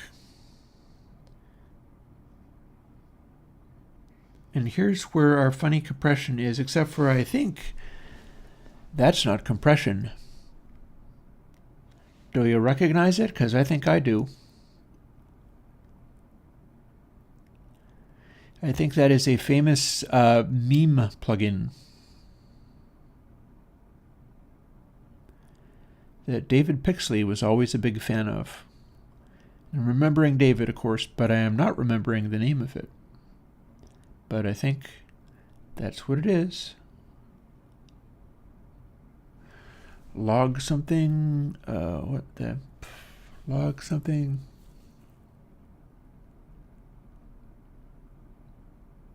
Zlog, vlog.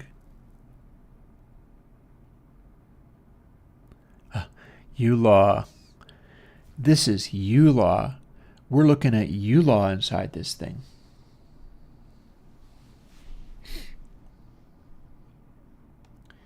That's what this does. And if we have doubly and outly as separate controls, we'll make them match, because now we can manipulate that all we want. We'll make them louder, because we can push the limits here. We'll label everything, because we need to label everything or we'll get terribly confused adding all these things. Really, it's quite unreasonable.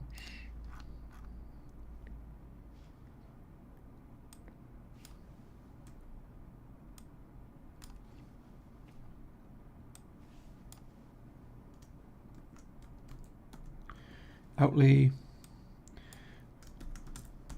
There's our frequency, which is going to be able to remove basically what we've even got there. And I don't think I have a param D in here yet, just the wet dry. So let's save that now. And let's save and build this and start seeing what kinds of things we can make happen. Because we've now done some pretty significant alterations.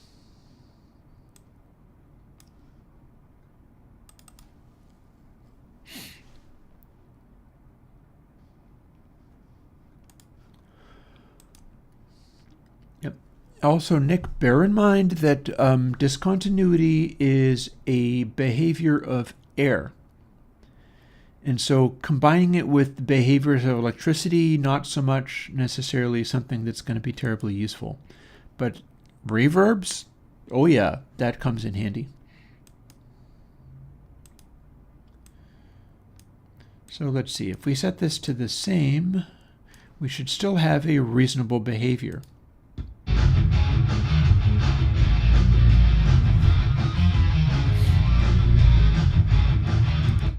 However, if we were going to add only one or only the other, with our frequency set to the same thing, here's what it sounds like to bring in only the encode.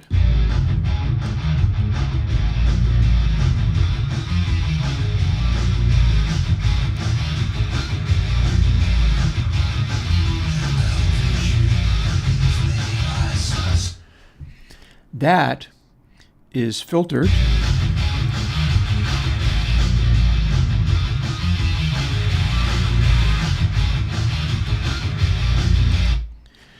That's filtered dry signal with ULaw applied to it. And if we use outly, we will get that sound subtracted from the main sound. So let's try that now.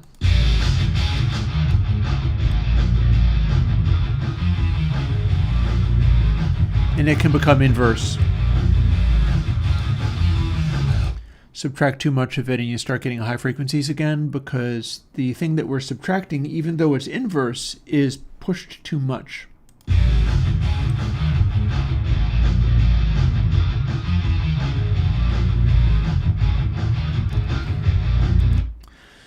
But using it this way, we are able to make a effect where the decode is taking highs away from the raw sound.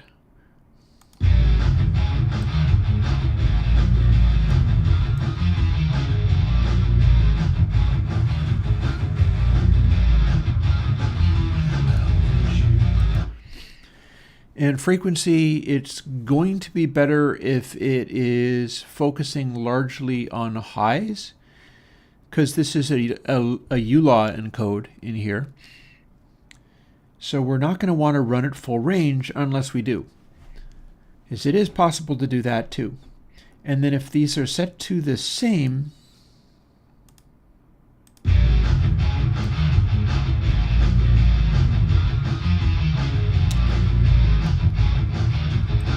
it ends up not doing all that much. Because much like with Dolby, if those are set the same, what it's going to do is apply that high-pass filter, do U-Law on the high-pass filter, and then do our distortion, because without that it doesn't do all that much. It kind of matters that we have the distortion in there. I need to do an update on that as well. And then do the same, making a high-pass filter and applying U-Law to that high-pass filter, but then we subtract it, and that's what the Dolby system acts like. We just have a very simplified version of it, but now we have a bunch of controls on it for doing more interesting and useful things.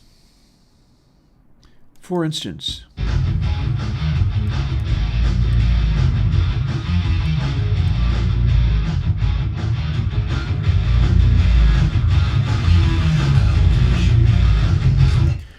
we can do literally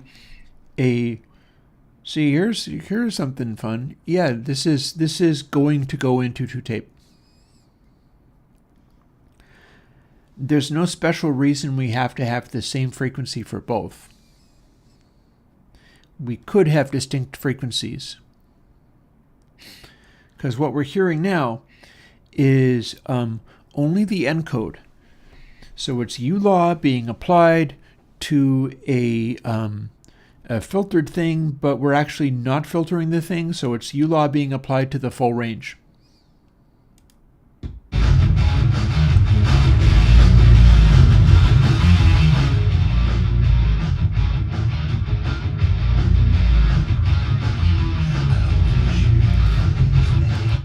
And in that way we get a sort of grungy, distorty, aggressive sound that's not actually compression, because there's no time constant going on here. But it is a U-Law compression. And then if we do the same thing but only using Outly,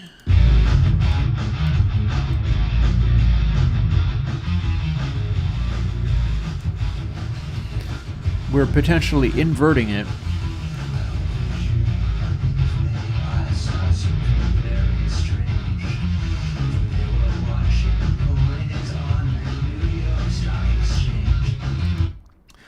The center position is actually quite good as far as applying a equivalent amount. Like, it's doing a pretty good cancel out. But that's what this can do.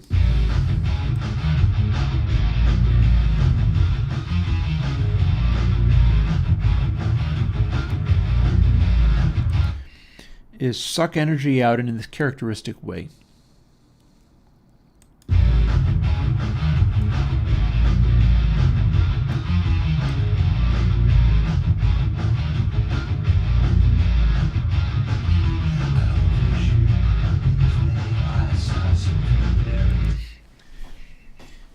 So yeah, what's jumping out to me here is that I clearly want to run this in pairs, have it carefully adjusted so if you want a realistic effect, then your controls have to sit at exactly 0.5 for both the in and the out. It needs to be clearly labeled as in and out. And they need to have distinct frequencies, because the stuff that you can do, combining this in the weird way that it can be combined, seems real strong. And dialing it in like accurately, where it behaves like a real noise reduction system, that also seems real strong. But the range of weirdness you can get up to through being able to absolutely abuse this technology, that seems mighty good. And a key point there is going to be having separate frequency controls for the encode and the decode. Because that's where some of the really wild results will come out. And that can be in literally doubly 2. So let's start moving on that then, shall we?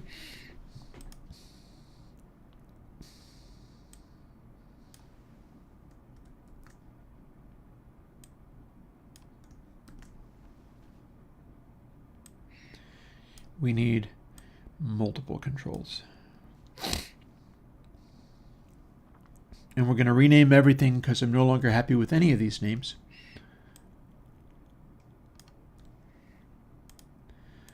But we now need A, B, C, and D. We need 4 controls at least, not counting dry wet. Maybe more.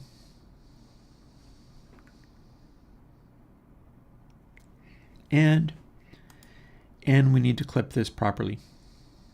Oh, then we need a whole separate gain. There we are. That's a whole different thing. Yeah, we absolutely need that.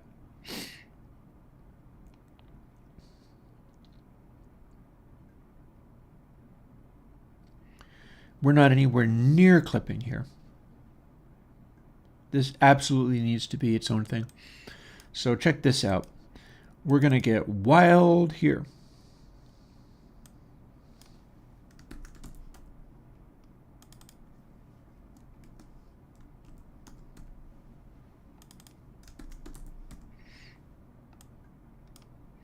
Come to think of it, these need to move down.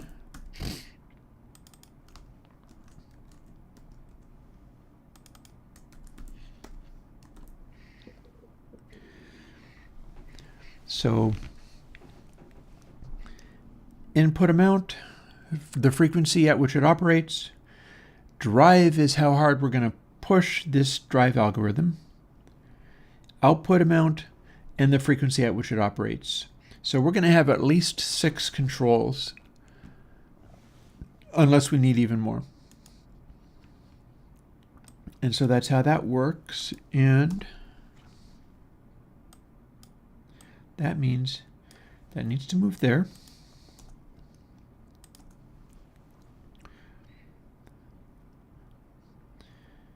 And that means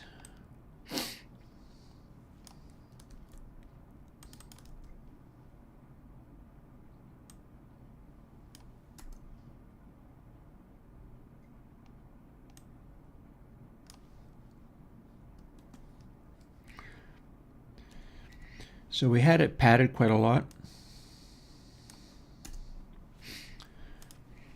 Just get parameter param times 2. Like if I was doing,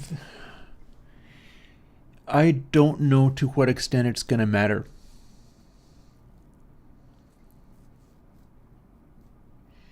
All I know is that we're really far from clipping any of this. So we're going to add a little more ability to saturate here.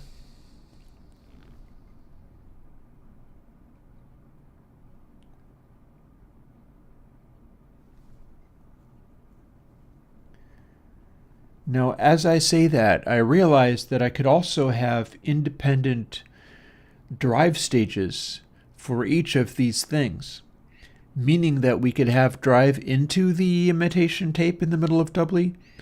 In this case, a simple one, but ToTape 7 will be a more complicated one. And then a drive on the output of it as well, which serves as a constant.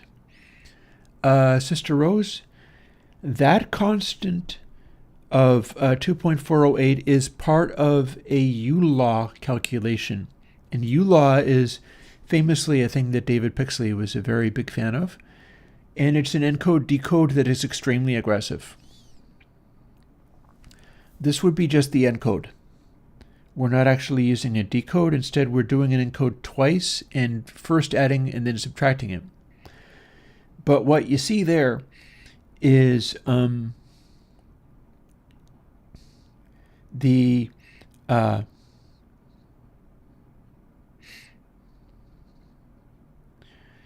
that's literally just a algorithm for producing a U-law calculation. So I didn't arrive at that constant so much as I looked it up in looking up U-law. So yeah, And it's not really as much a audio format so much as audio formats exist that have used it. Like 8-bit ULA encoded would be a calculation where the bit depth is arranged in a certain way. Yeah, you got me.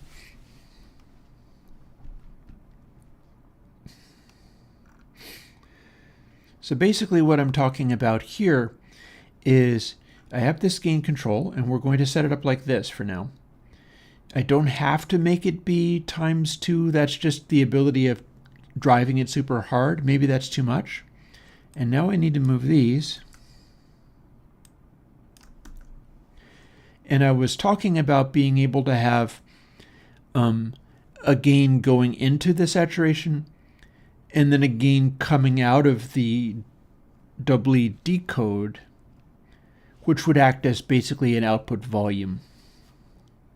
I don't know whether I need to do that, but if I did, these two gains would be different numbers.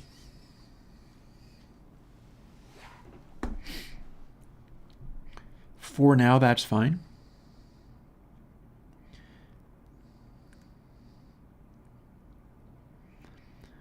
And I need to change up here again. No, I've already changed. However, that stuff, it's not going to matter for me, but that stuff is going to default. We've still only got 2 numbers for... We're going to change these things.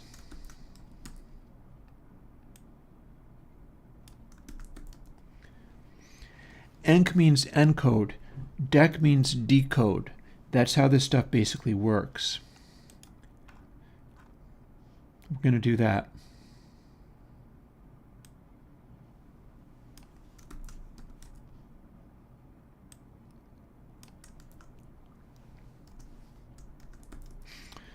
Then we're going to go in and find where they're being used, which is here.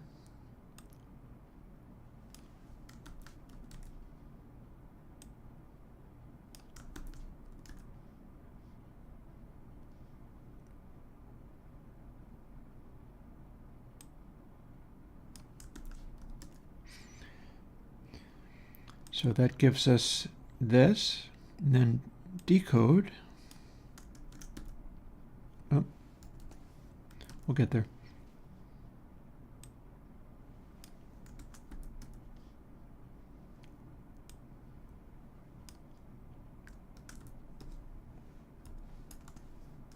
Got there.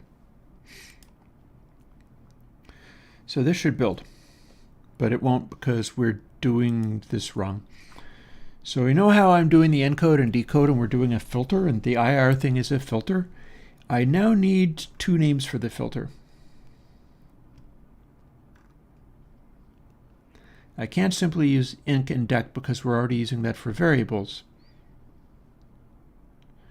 So we'll use enc freq and dec freq.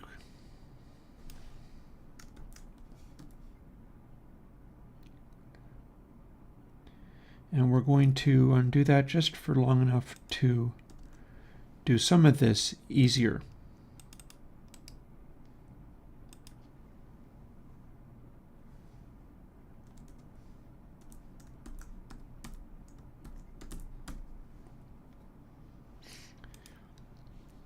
So now it's all been done because I changed all of them.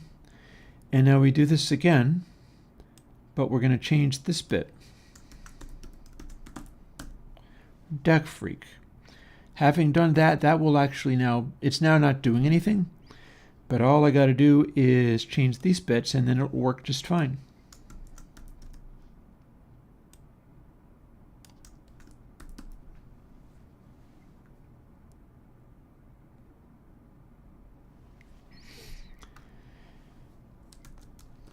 And there's one more thing I want to do before I build this and we play with it. I want to make this not be a wave folder. This is a wave folder. There's a thing I can do to stop that.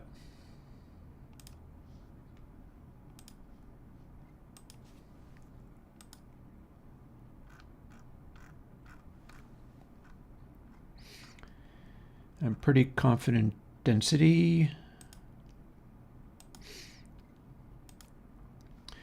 goes to maximum loudness. And this is the thing. So this is not coded the way that I would code it now, but I did find the number I wanted.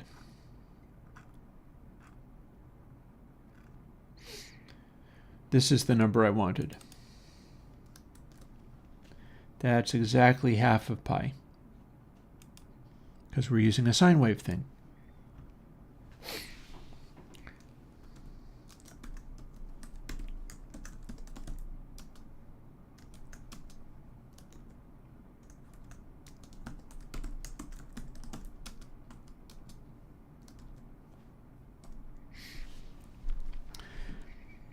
And so now if we clip it hard clip it at these points, it stays at maximum volume rather than wave folding, becoming more of a saturation thing and less of a wave folding effect.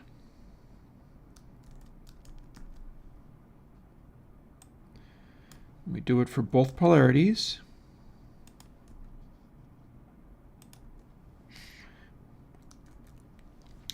So now if we've done that, now we've got a distortion box built into the middle of the thing. And we're going to see how well that works, because now we get to actually play with it.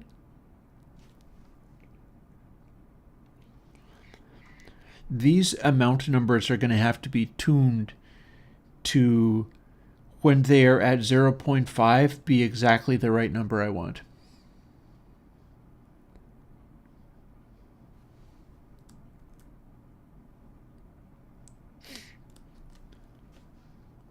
Let's build this and see how we're doing.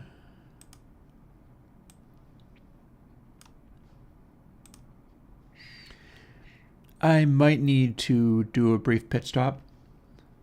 If so, I'll figure out something to do. Before I go there, however, in my last hour of stream, let's see what we just made. One thing about it is that should be 0. If these are all blanked out,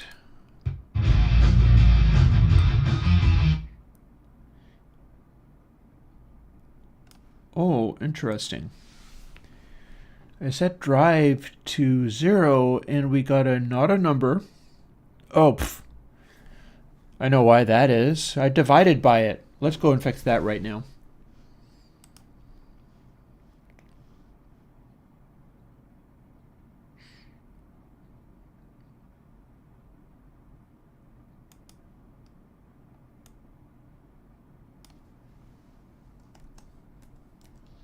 There. If I do this, my maximum amount of boost is not as large, but I do get to control the gain level of it pretty good. Let's back into the breach. We'll try that again. I divided by 0. You're not supposed to divide by 0. The computer goes, what? Computer goes crazy and loses its little mind. So, now that we're not dividing by 0,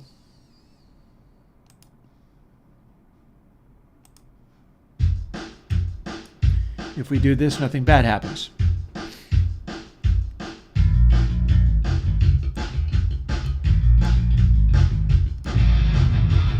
But if we do this, we're distorting.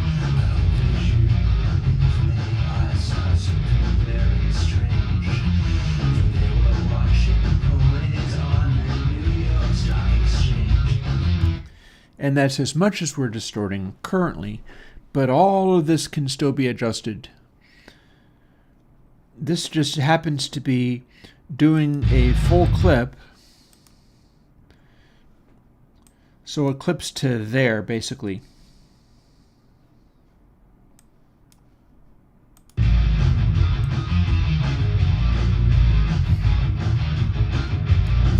And now that we have that happening, and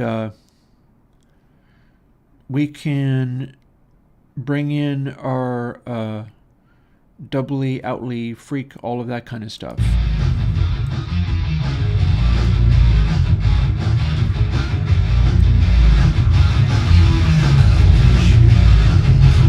So, anti-drive.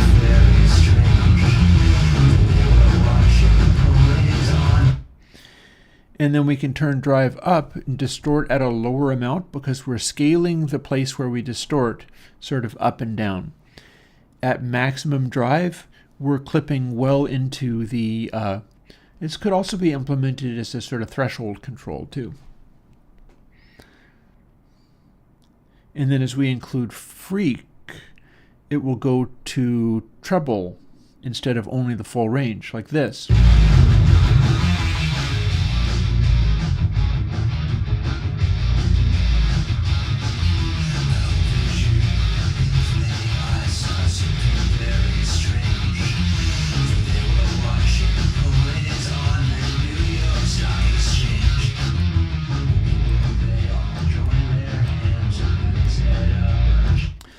So now we've got it set up so that everything is, we can have everything be literally exact 0.5.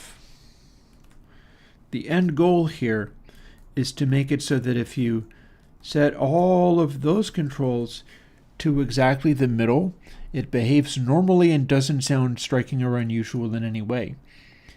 And our drive is actually set to unity gain.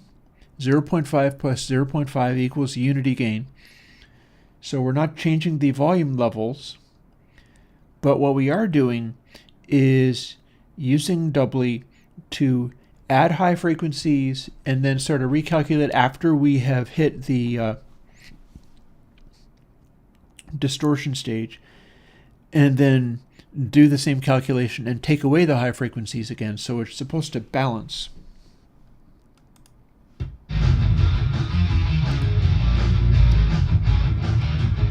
Bypass.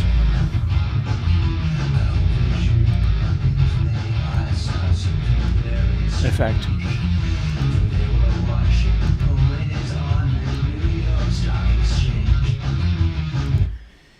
I think that actually sounds pretty nice. And yeah, Sister Rose, I think that you commented this about 10 minutes ago maybe, but drive is the variable for testing purposes in gain. This is the amount of gain that we're applying. We're adding 0.5 so that halfway across is unity gain. But if we reduce it, we're making essentially more headroom. Because like the code here, here's the headroom, is we're multiplying by this, which can be a smaller number than 0. We're doing our very basic and simple saturation. And then we're dividing by the same number, which is why when it was literal 0, the program died, because you're not supposed to divide by actual 0. But this is letting us scale the clip level up and down. And it's sounding pretty natural with everything set at 0.5. If everything is set at 0.5, then it's still technically possible for waveforms to well, like look here, it's unity gain, but it's going into a sine function and being clipped to a maximum sample value of 1.57, etc. But even if you haven't got to 1.57, etc., doesn't mean that it's not still doing something. So if I apply this, the amplitude level of this stuff here is going to go down. And sure enough. Now I can still adjust that. I could scale everything so that it was a kind of a boost, and then the loudest possible sounds would, like samples at 1, would then be turned up to 1.57 and then clipped if they went beyond clipping. And that would make the overall effect tend to go towards making everything be a little bit louder, which might be fun to do. I don't technically have to, though. And when we play it, we've got, oh yeah, so everything about ToTape 7 is going to be enabling people using it for not the intended use. Like, it should have all the flexibility in the world for doing some of the most ridiculous things with it. Here's what it sounds like when we go from not particularly clipped at all. Like if I apply this, it's not going to dial the peaks back as much on the screen, although it's still going to do it a little tiny bit because we're still doing an apply a sine function, whether it's being scaled real big or not at all. So this is still going to dial the peaks back, just not by an awful lot, by a very tiny amount. And we're going to hear what it sounds like when applying W2 at its basic settings and boosting the gain going into the pretend tape that we're using.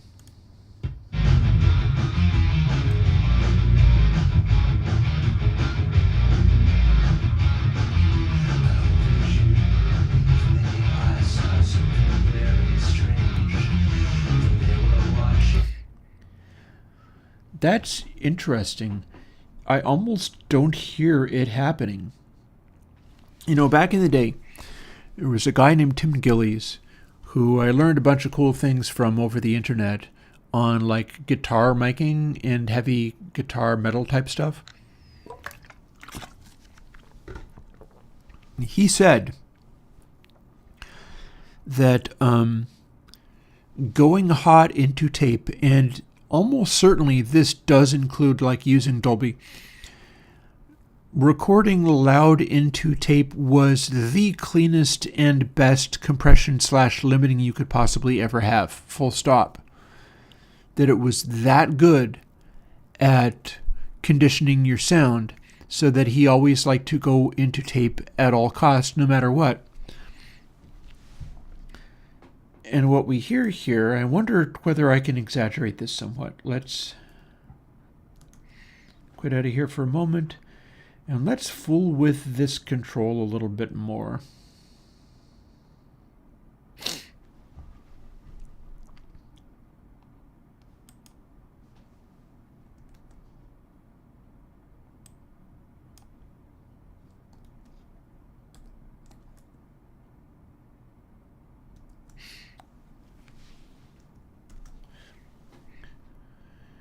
So if I make it be times 2, we'll have a larger amount of boost on tap.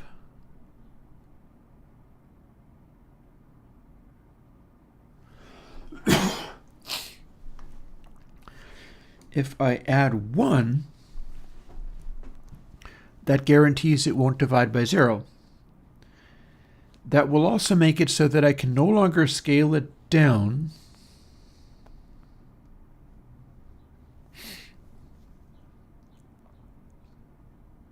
And so here I'm basically just wondering, like, yeah,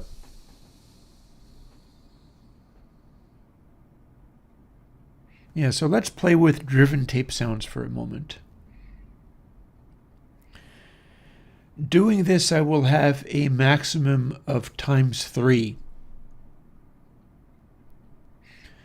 Because 1 times 2 is 2, 2 plus 1 is 3. So that's a bunch of boost. If we do this and we turn it down to 0, we're having unity gain again. And unity gain was already a tiny little bit of saturation. And that was bringing the gain levels down just a hair. So there could be a trim level here where we could have the peaks continue to stay. Well, I wonder.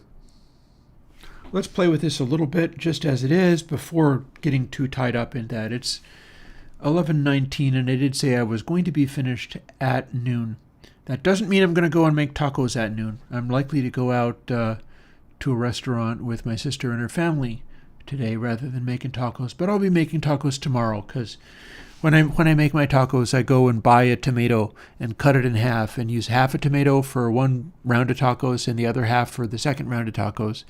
So if I'm not going to be throwing away half a tomato, I'm going to have tacos twice this week. Just a little personal side note. Having dispensed with the personal side note, let's go and see what we can make this do.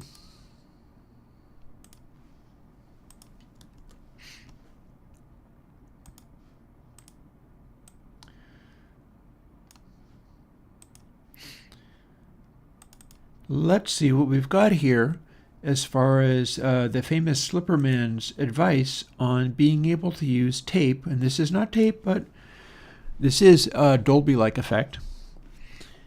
And we're in this situation where, if we select all of this and go, if we apply with drive at 0, drive is the amount of extra boost we're adding, it's sort of tapifying the peaks a little bit. But what's going to happen is if we crank drive up, what we're going to do is smudge this down a ridiculous amount. So let's establish that. We can do this.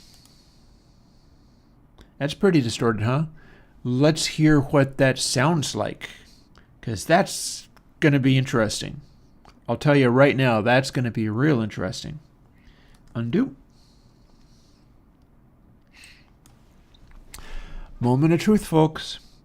This is with the doubly encode and decode set up exactly the way it should, and we are now exploring the realms of absolutely slamming the tape for the first time. This could also qualify as a really effective, like, if this works, I might need to split the drive out into separate things, because this becomes possible to use as a loudinator. Here we go. Does this start sounding incredibly distorted, or does it sound completely natural and fine even though we took that much off it?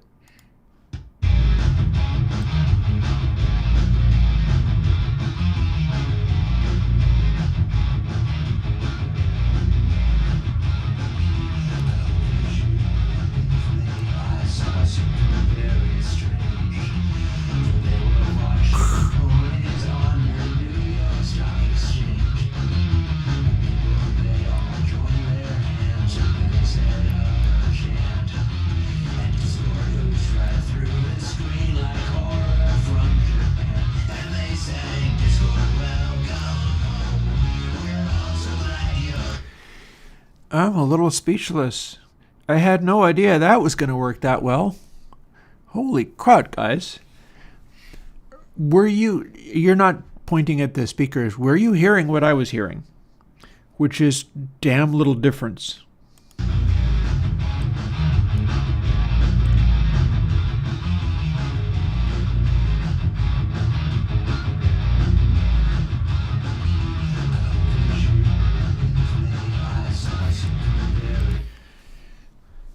Okay, so what's happening here is we're pre-saturating into it. We're able to clobber this really, really hard with level, and then we're doing the doubly decode. And the decode is being applied. So I think I know what's going on here. I think I know what this is doing. The way this works, and it's going to be subject to manipulating frequency, it's going to be subject to a lot of different things. But boy, howdy, is this working. When we go into the initial doubly encode stage, we're essentially doing a very simple IIR filtering, and then we're going into U-law. And U-law is like a transfer function that acts like a compression. It's about the same grade of compression that was used in a real Dolby encode. Then we're going into drive, and that is distorting the crud out of the thing. And then we are going into the doubly decode, and that is doing the same filtering and distortion, but now it's got the distortion harmonics of the slamming the tape. So when you slam the tape, you are not only removing the peak energy and smoothing it out and that kind of stuff, but you are also generating harmonics. The harmonics are higher frequency than the source waveform that you fed in. Those harmonics, with the exception of aliasing, natural harmonics of this type of thing. And I will also note that a sine calculation adds the most smooth harmonics you possibly can. It is the least likely to throw a lot of extremely high frequency harmonics that will then alias down into the audio range. And it's most likely to just throw the most direct ones. Those then are subject to also being included in the doubly out. The filtering takes away the body of the sound and leaves only the brightness, and the brightness now includes those harmonics, so our filtering is applying the inverse of the same distortion harmonics we've just created. And you get this.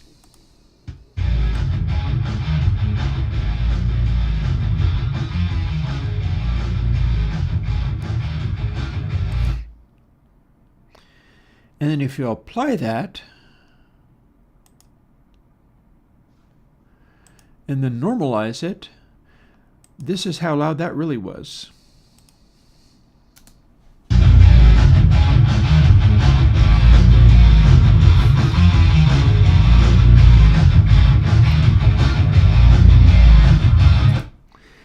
And this is what that waveform looks like.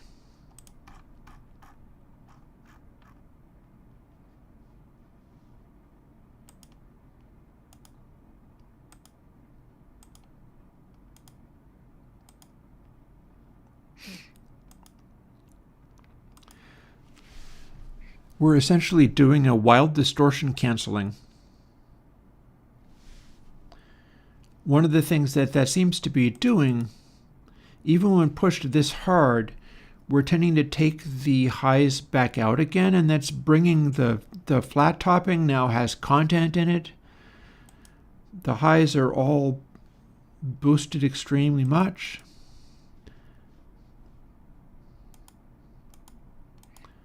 And then it's being subtracted again in this way. Let's dial all of that stuff back again.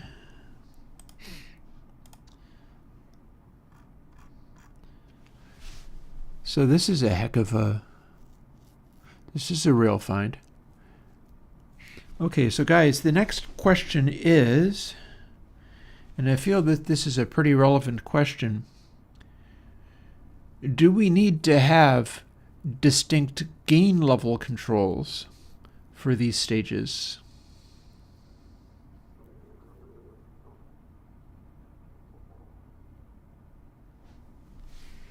I'm thinking maybe the answer to that is a yes, because this is too damn powerful, potentially. I feel that rather than having the single control that has them be perfectly gain matched, I have no alternative other than to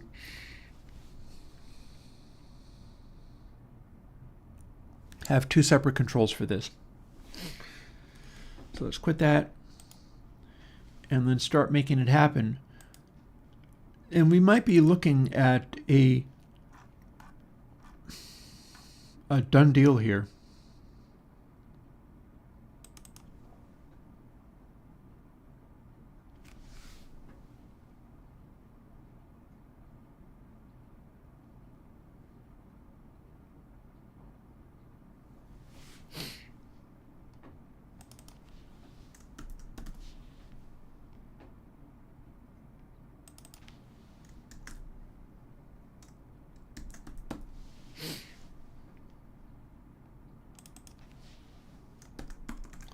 I'm going to go with boost on that.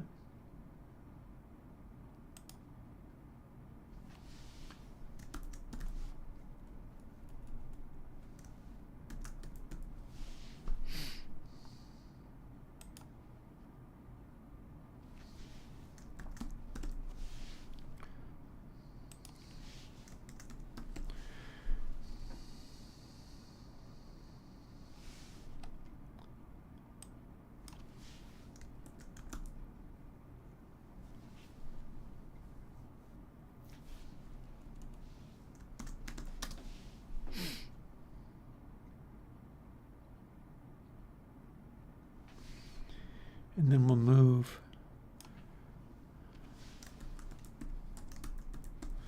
dry wet up here.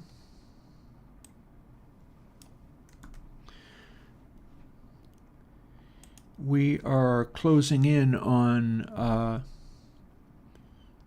an amazing result. These can all be 7 letters.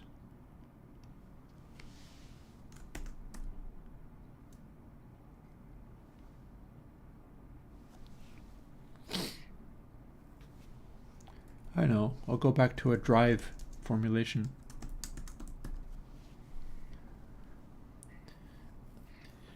So it's all using my VST2 only getting 7 character stuff, and that's fine.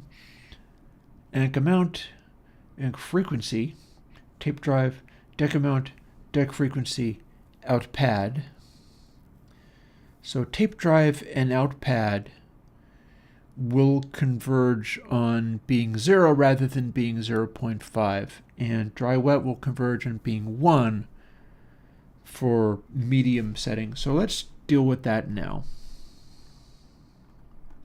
So 05, 05, 0, 05, 05, 0,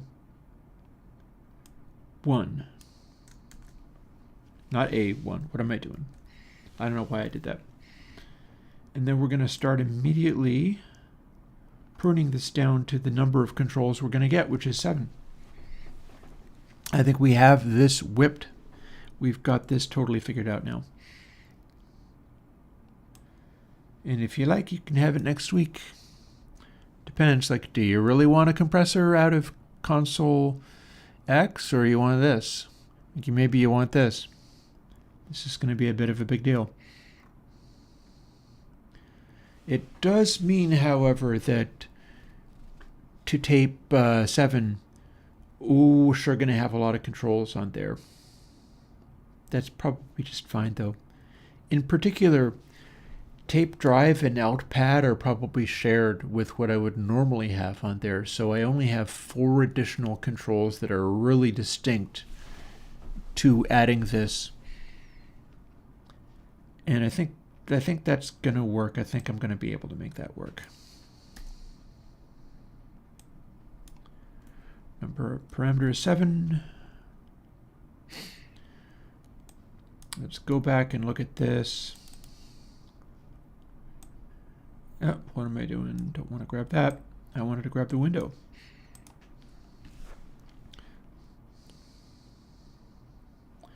Let's apply names to these that relate to what we're doing. I just called that tape drive, so we better call it that.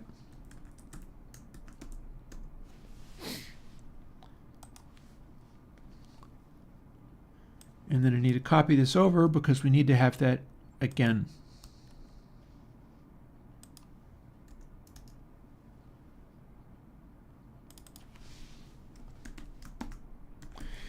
I want to call this stuff the same.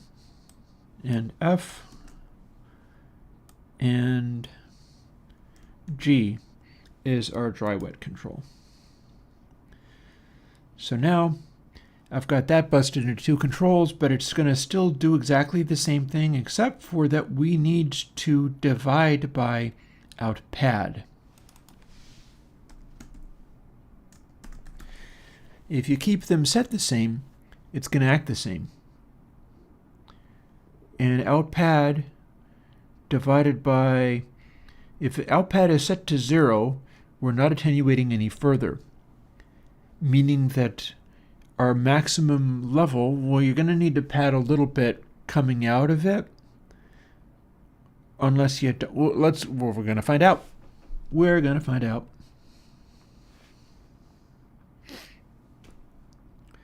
It's done. This, I believe, well, no, hang on, is it, or is it not? Oh, it's not. No, it's not done because I need to delete the rest of these, but then it'll be done.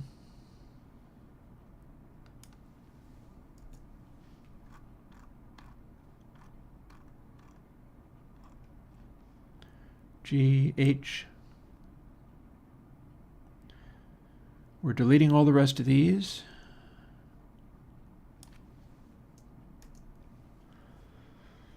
And we don't need to change that. It's really very lightweight. Considering what we're able to do with this, this is really very lightweight.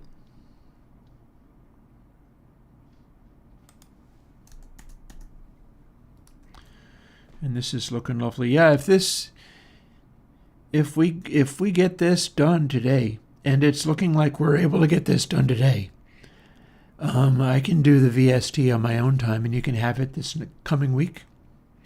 Let me know. We also have a bunch of stuff going into Console X that you can have pieces of. But I don't know, man. I think maybe this might be a big deal. Big deal. Build. Succeeded.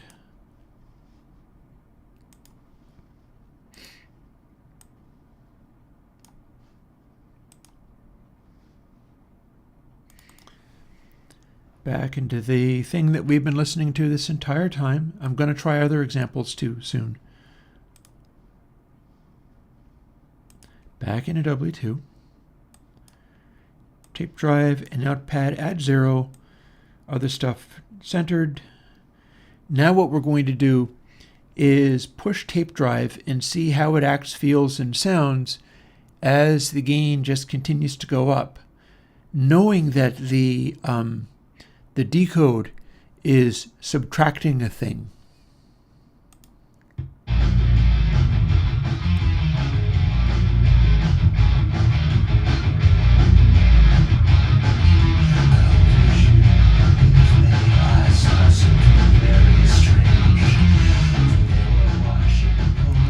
Okay. So we're going to want to use a little bit of outpad when pushing this. Not this much, though. Just a little bit.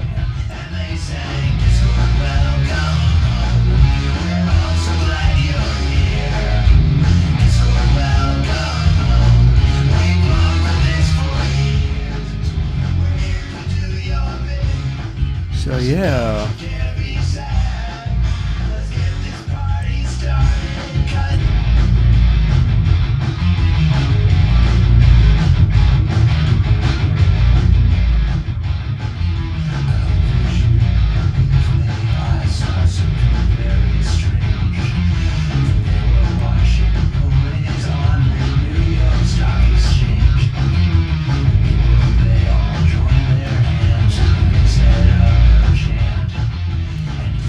Wild.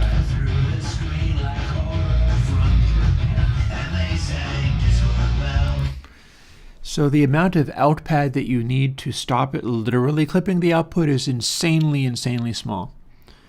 Like 0.004 is all you gotta have to do that.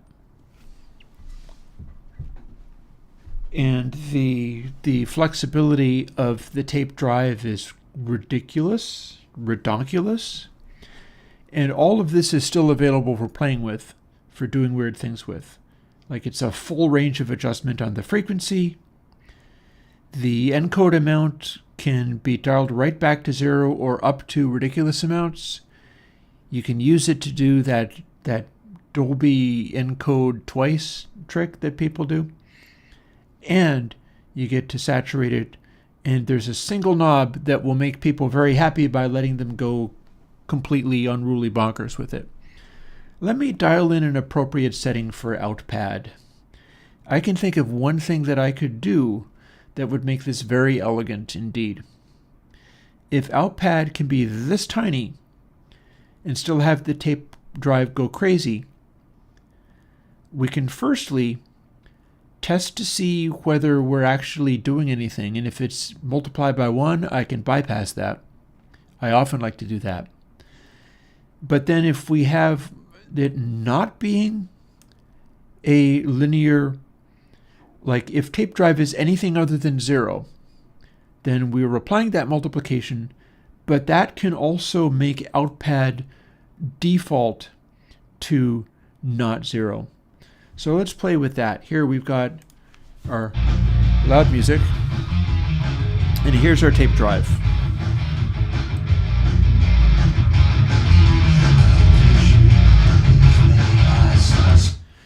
And so if outpad is literally 0, then we have a tiny, tiny distortion of like 0.1. Even though we're doing the decode, we're applying that, because the decode amount is capable of allowing overshoots here and there. But let's find out what the number actually is on outpad that will make it stop doing that.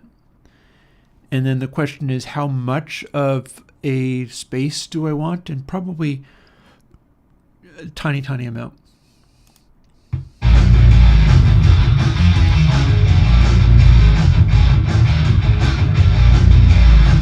Okay, 0.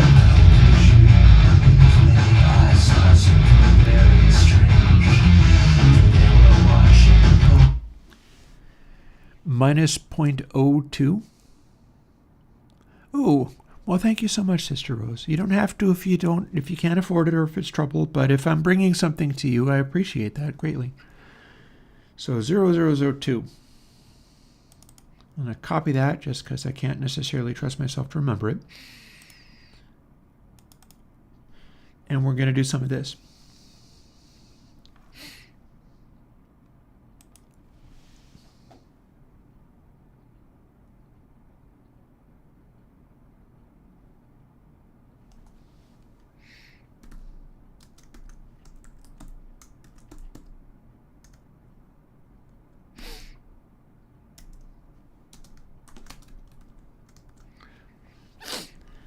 So if tape drive is anything at all,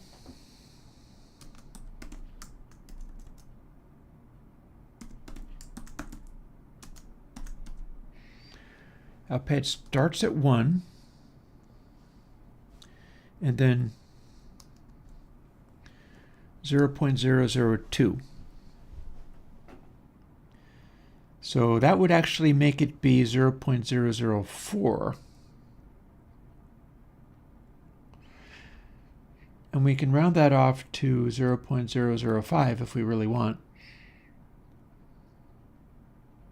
Yeah. Let's.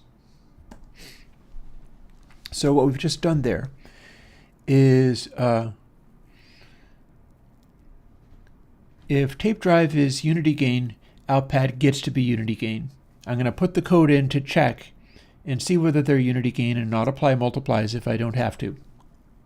However, if tape drive is anything other than unity gain, like especially if we have it cranked out a huge amount, then outpad automatically gets bumped just enough so that even if you have it set to 0, we can guarantee that you're not going to get digital overs on what's supposed to be a smooth output of the effect. And I'm going to test that on some various different kinds of sounds before I finish stream. But for now, this is our test mode. And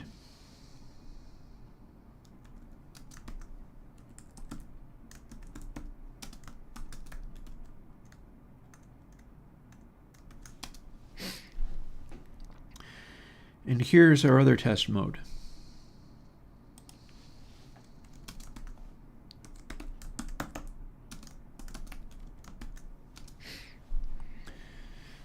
So now if these are unity gain, then we don't apply the calculation. And if the boost is not unity gain, we always have a pad that stops it from being full clipping. And short of that, no matter how you set it, it's now a tape with doubly. And doubly is actually good for heavy metal music now, or at least in the sense of it makes everything incredibly loud.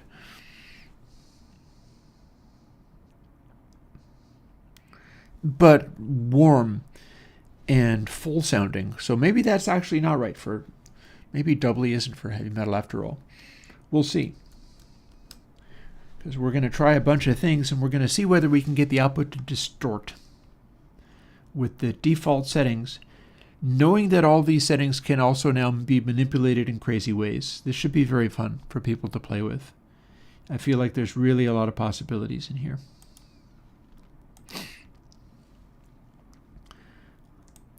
And I think we're done. And it's just a matter of, we're going to play with this for 15 minutes, and then I have to do the VST on my own time, like in my copious spare time, as you know.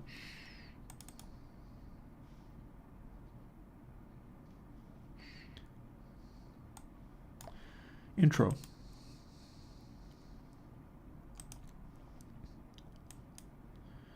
So app pad is 0.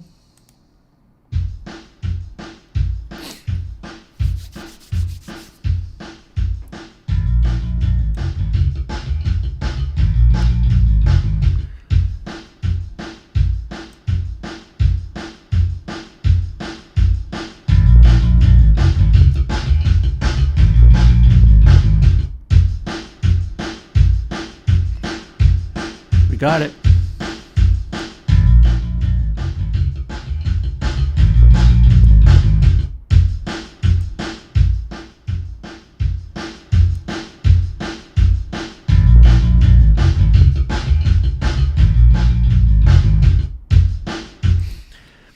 Bear in mind how this would apply to the use of meter is interesting, because how this would apply to the use of meter is you would be able to boost stuff up higher while slightly smushing the range of peaks evenly into a smaller area. You'd basically be able to adjust it. Like if you had something where the peaks were all stacking up in a certain way, and then there was just a few way on the top, you could bring them in such a way that they stay like optimal color and tonality, and then bring the other ones up smoothly to join so that you'd have a more dense little cluster of peak energy. This is not entirely about wiping out peaks and being all RMS. It's a thing that can be done with it, but that doesn't mean you have to. After all, with no drive, it actually still sounds way better, but not in such a way.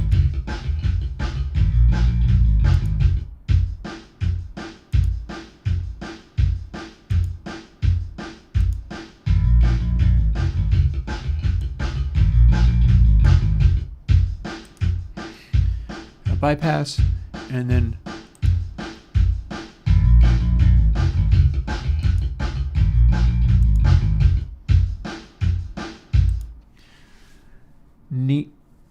neat. This is just as good as the Flutter plugin. For everything suddenly just gets better. Who knew that what tape got to had so many useful sonic characteristics? This is just the refined essence of some of those behaviors. It's not even like going to great lengths to mimic particular formulations or anything, and yet it is so trivial to make stuff stupid better this way. This is hilarious. Let's play with alien kittens, doing the same thing.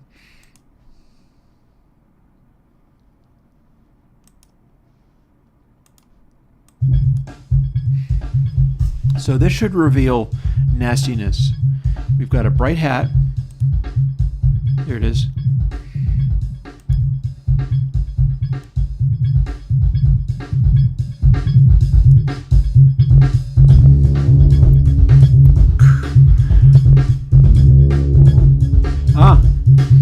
Although that is actually bringing the peaks up to 0. Although we did it by a ridiculous astronomical amount of stupid boost. So there's that. And we have all the opportunity of patting it right back down again.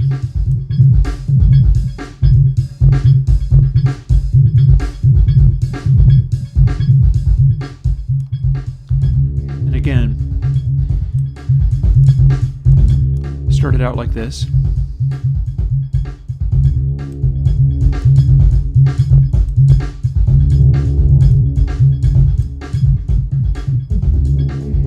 It blends good.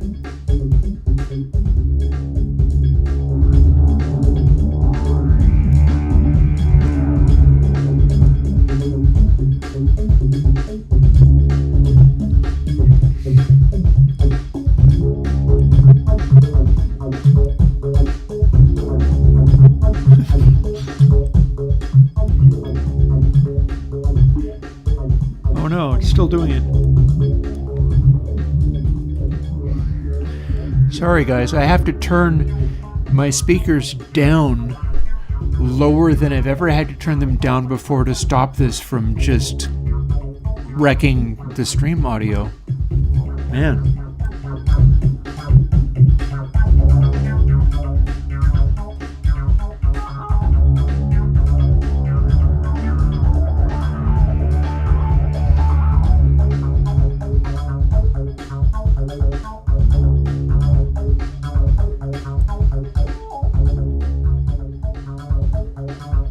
Hello, sweeter.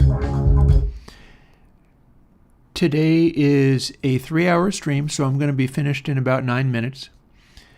And it went ridiculously well. I might just have to put out doubly 2 this coming weekend. Yeah, no, what I mean is that my amplitude through the microphone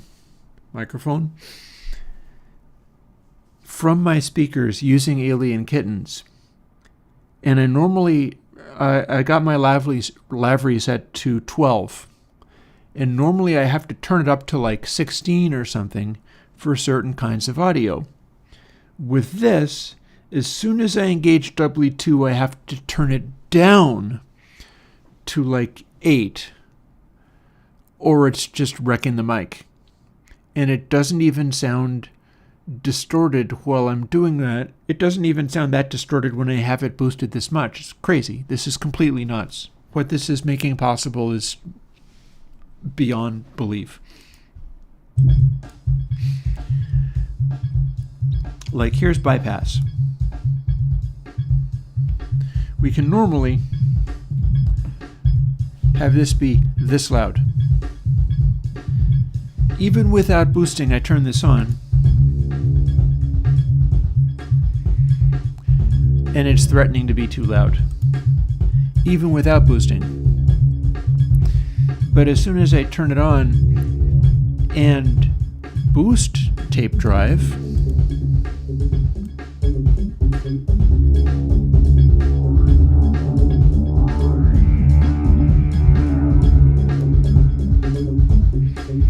and we've got overs.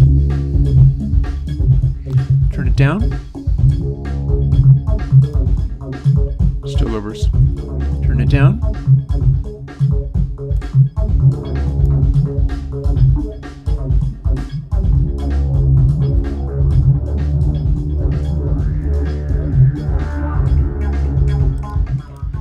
So I'm having to pad that so much to not just blow up the mic. And it's coming through the subwoofers, but it's not making the subwoofers fart or misbehave or anything. It's just natural. This is bonkers.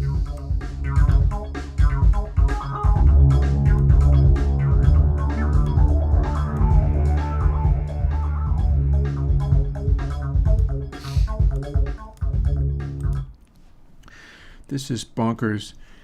The amount of clean drive I can get into this with such a bassy sound is nuts. We can also play with other things. For instance, this is a vocal. For a precious time. If I apply it to that.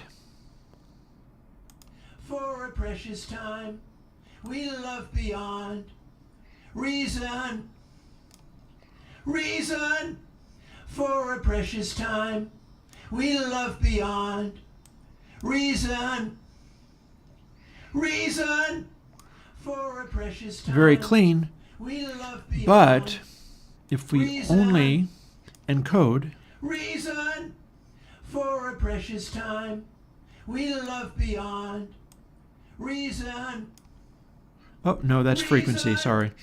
For a precious that was not right. We hang on. Beyond reason.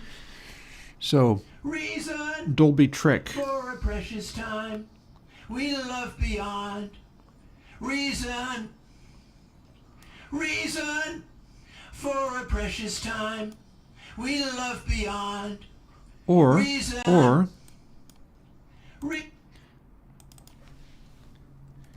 Same thing, but instead we make the decode out of balance. And to make that happen, what you would do is use the normal encode, use the normal drive, and then decode amount goes down, which would cause the brightness to go up. No, it absolutely will not. I don't have plugins that host other plugins inside them. For a precious time, we love beyond reason. Reason. For a precious time, we love beyond reason. Reason. For a precious time, we love beyond reason. Let's try that on something that's less obnoxious than a vocal without anything. Let's try it on Guitar New Rig.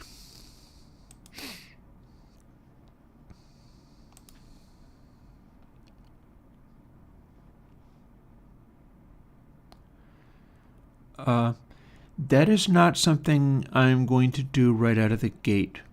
That is not to say it couldn't one day happen. Also, you know, you can simply roll 2 instances. Watch this.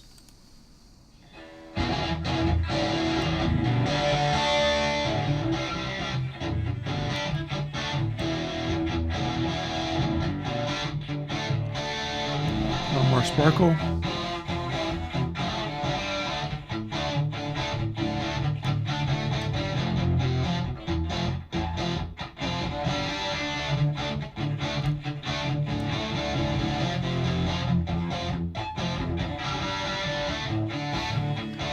I'm going to want to dial in the amounts, I think. Maybe I'm not as done as I thought.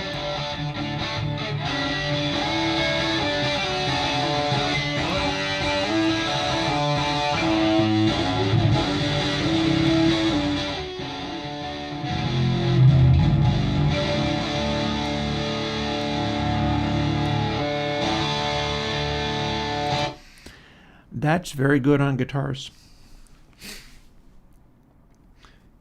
Again, I feel like maybe I'm going to want to tweak the amounts, but that can be part of the presets, and it's actually working pretty good. The only thing I'm a little concerned about is the fact that if I push either of these more than 0.5, it becomes distinctly too much. But say Sweeter, I actually have good news for you. And let's go back to, I only have a moment left, let's go back to something we were already using. This should work.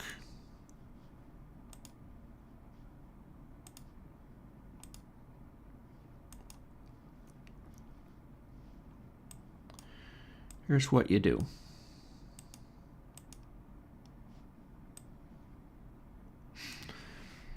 Encode, decode. So encode amount, let's make the rest of this stuff be neutral. Encode frequency, decode amount, decode frequency. So try this. Encode amount, no decode. No encode, decode amount.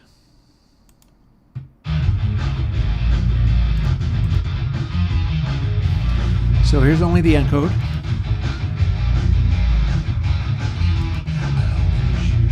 Here's only the decode. And here's both.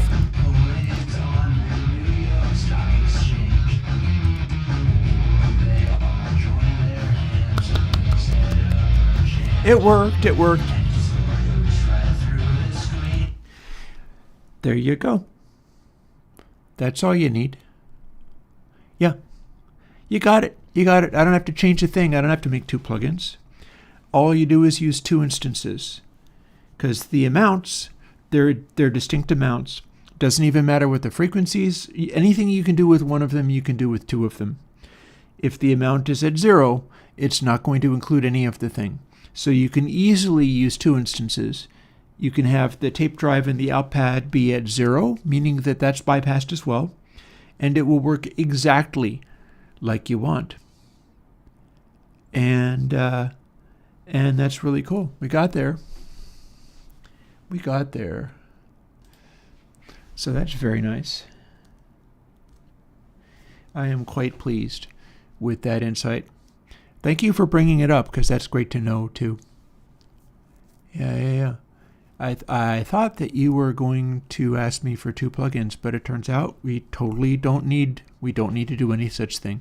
That's going to be well, I say exactly the same. It's not quite exactly the same, because it will apply a couple of stages. It'll be 2 stages of the saturation rather than only 1. But if you set the gain down to 0, it's not very much of a saturation, honestly. A little bit of one. But the gain staging that you do in it is going to have a lot more significance. And if you were really concerned about that, you could pad before the entire chain if you really want to do. I don't think it will matter. So instead, you're going to have 2 extremely gentle sine-based saturations stacking it up that way. Or if you use it as just itself, it will do all of those things as just 1 stage of saturation. But yeah, that ought to work. So on that note, I will bid good day to you folks, because this is a day when my sister's coming over and visiting. Thursday, I'll let you know how it went. And I'll talk to you later. Bye-bye.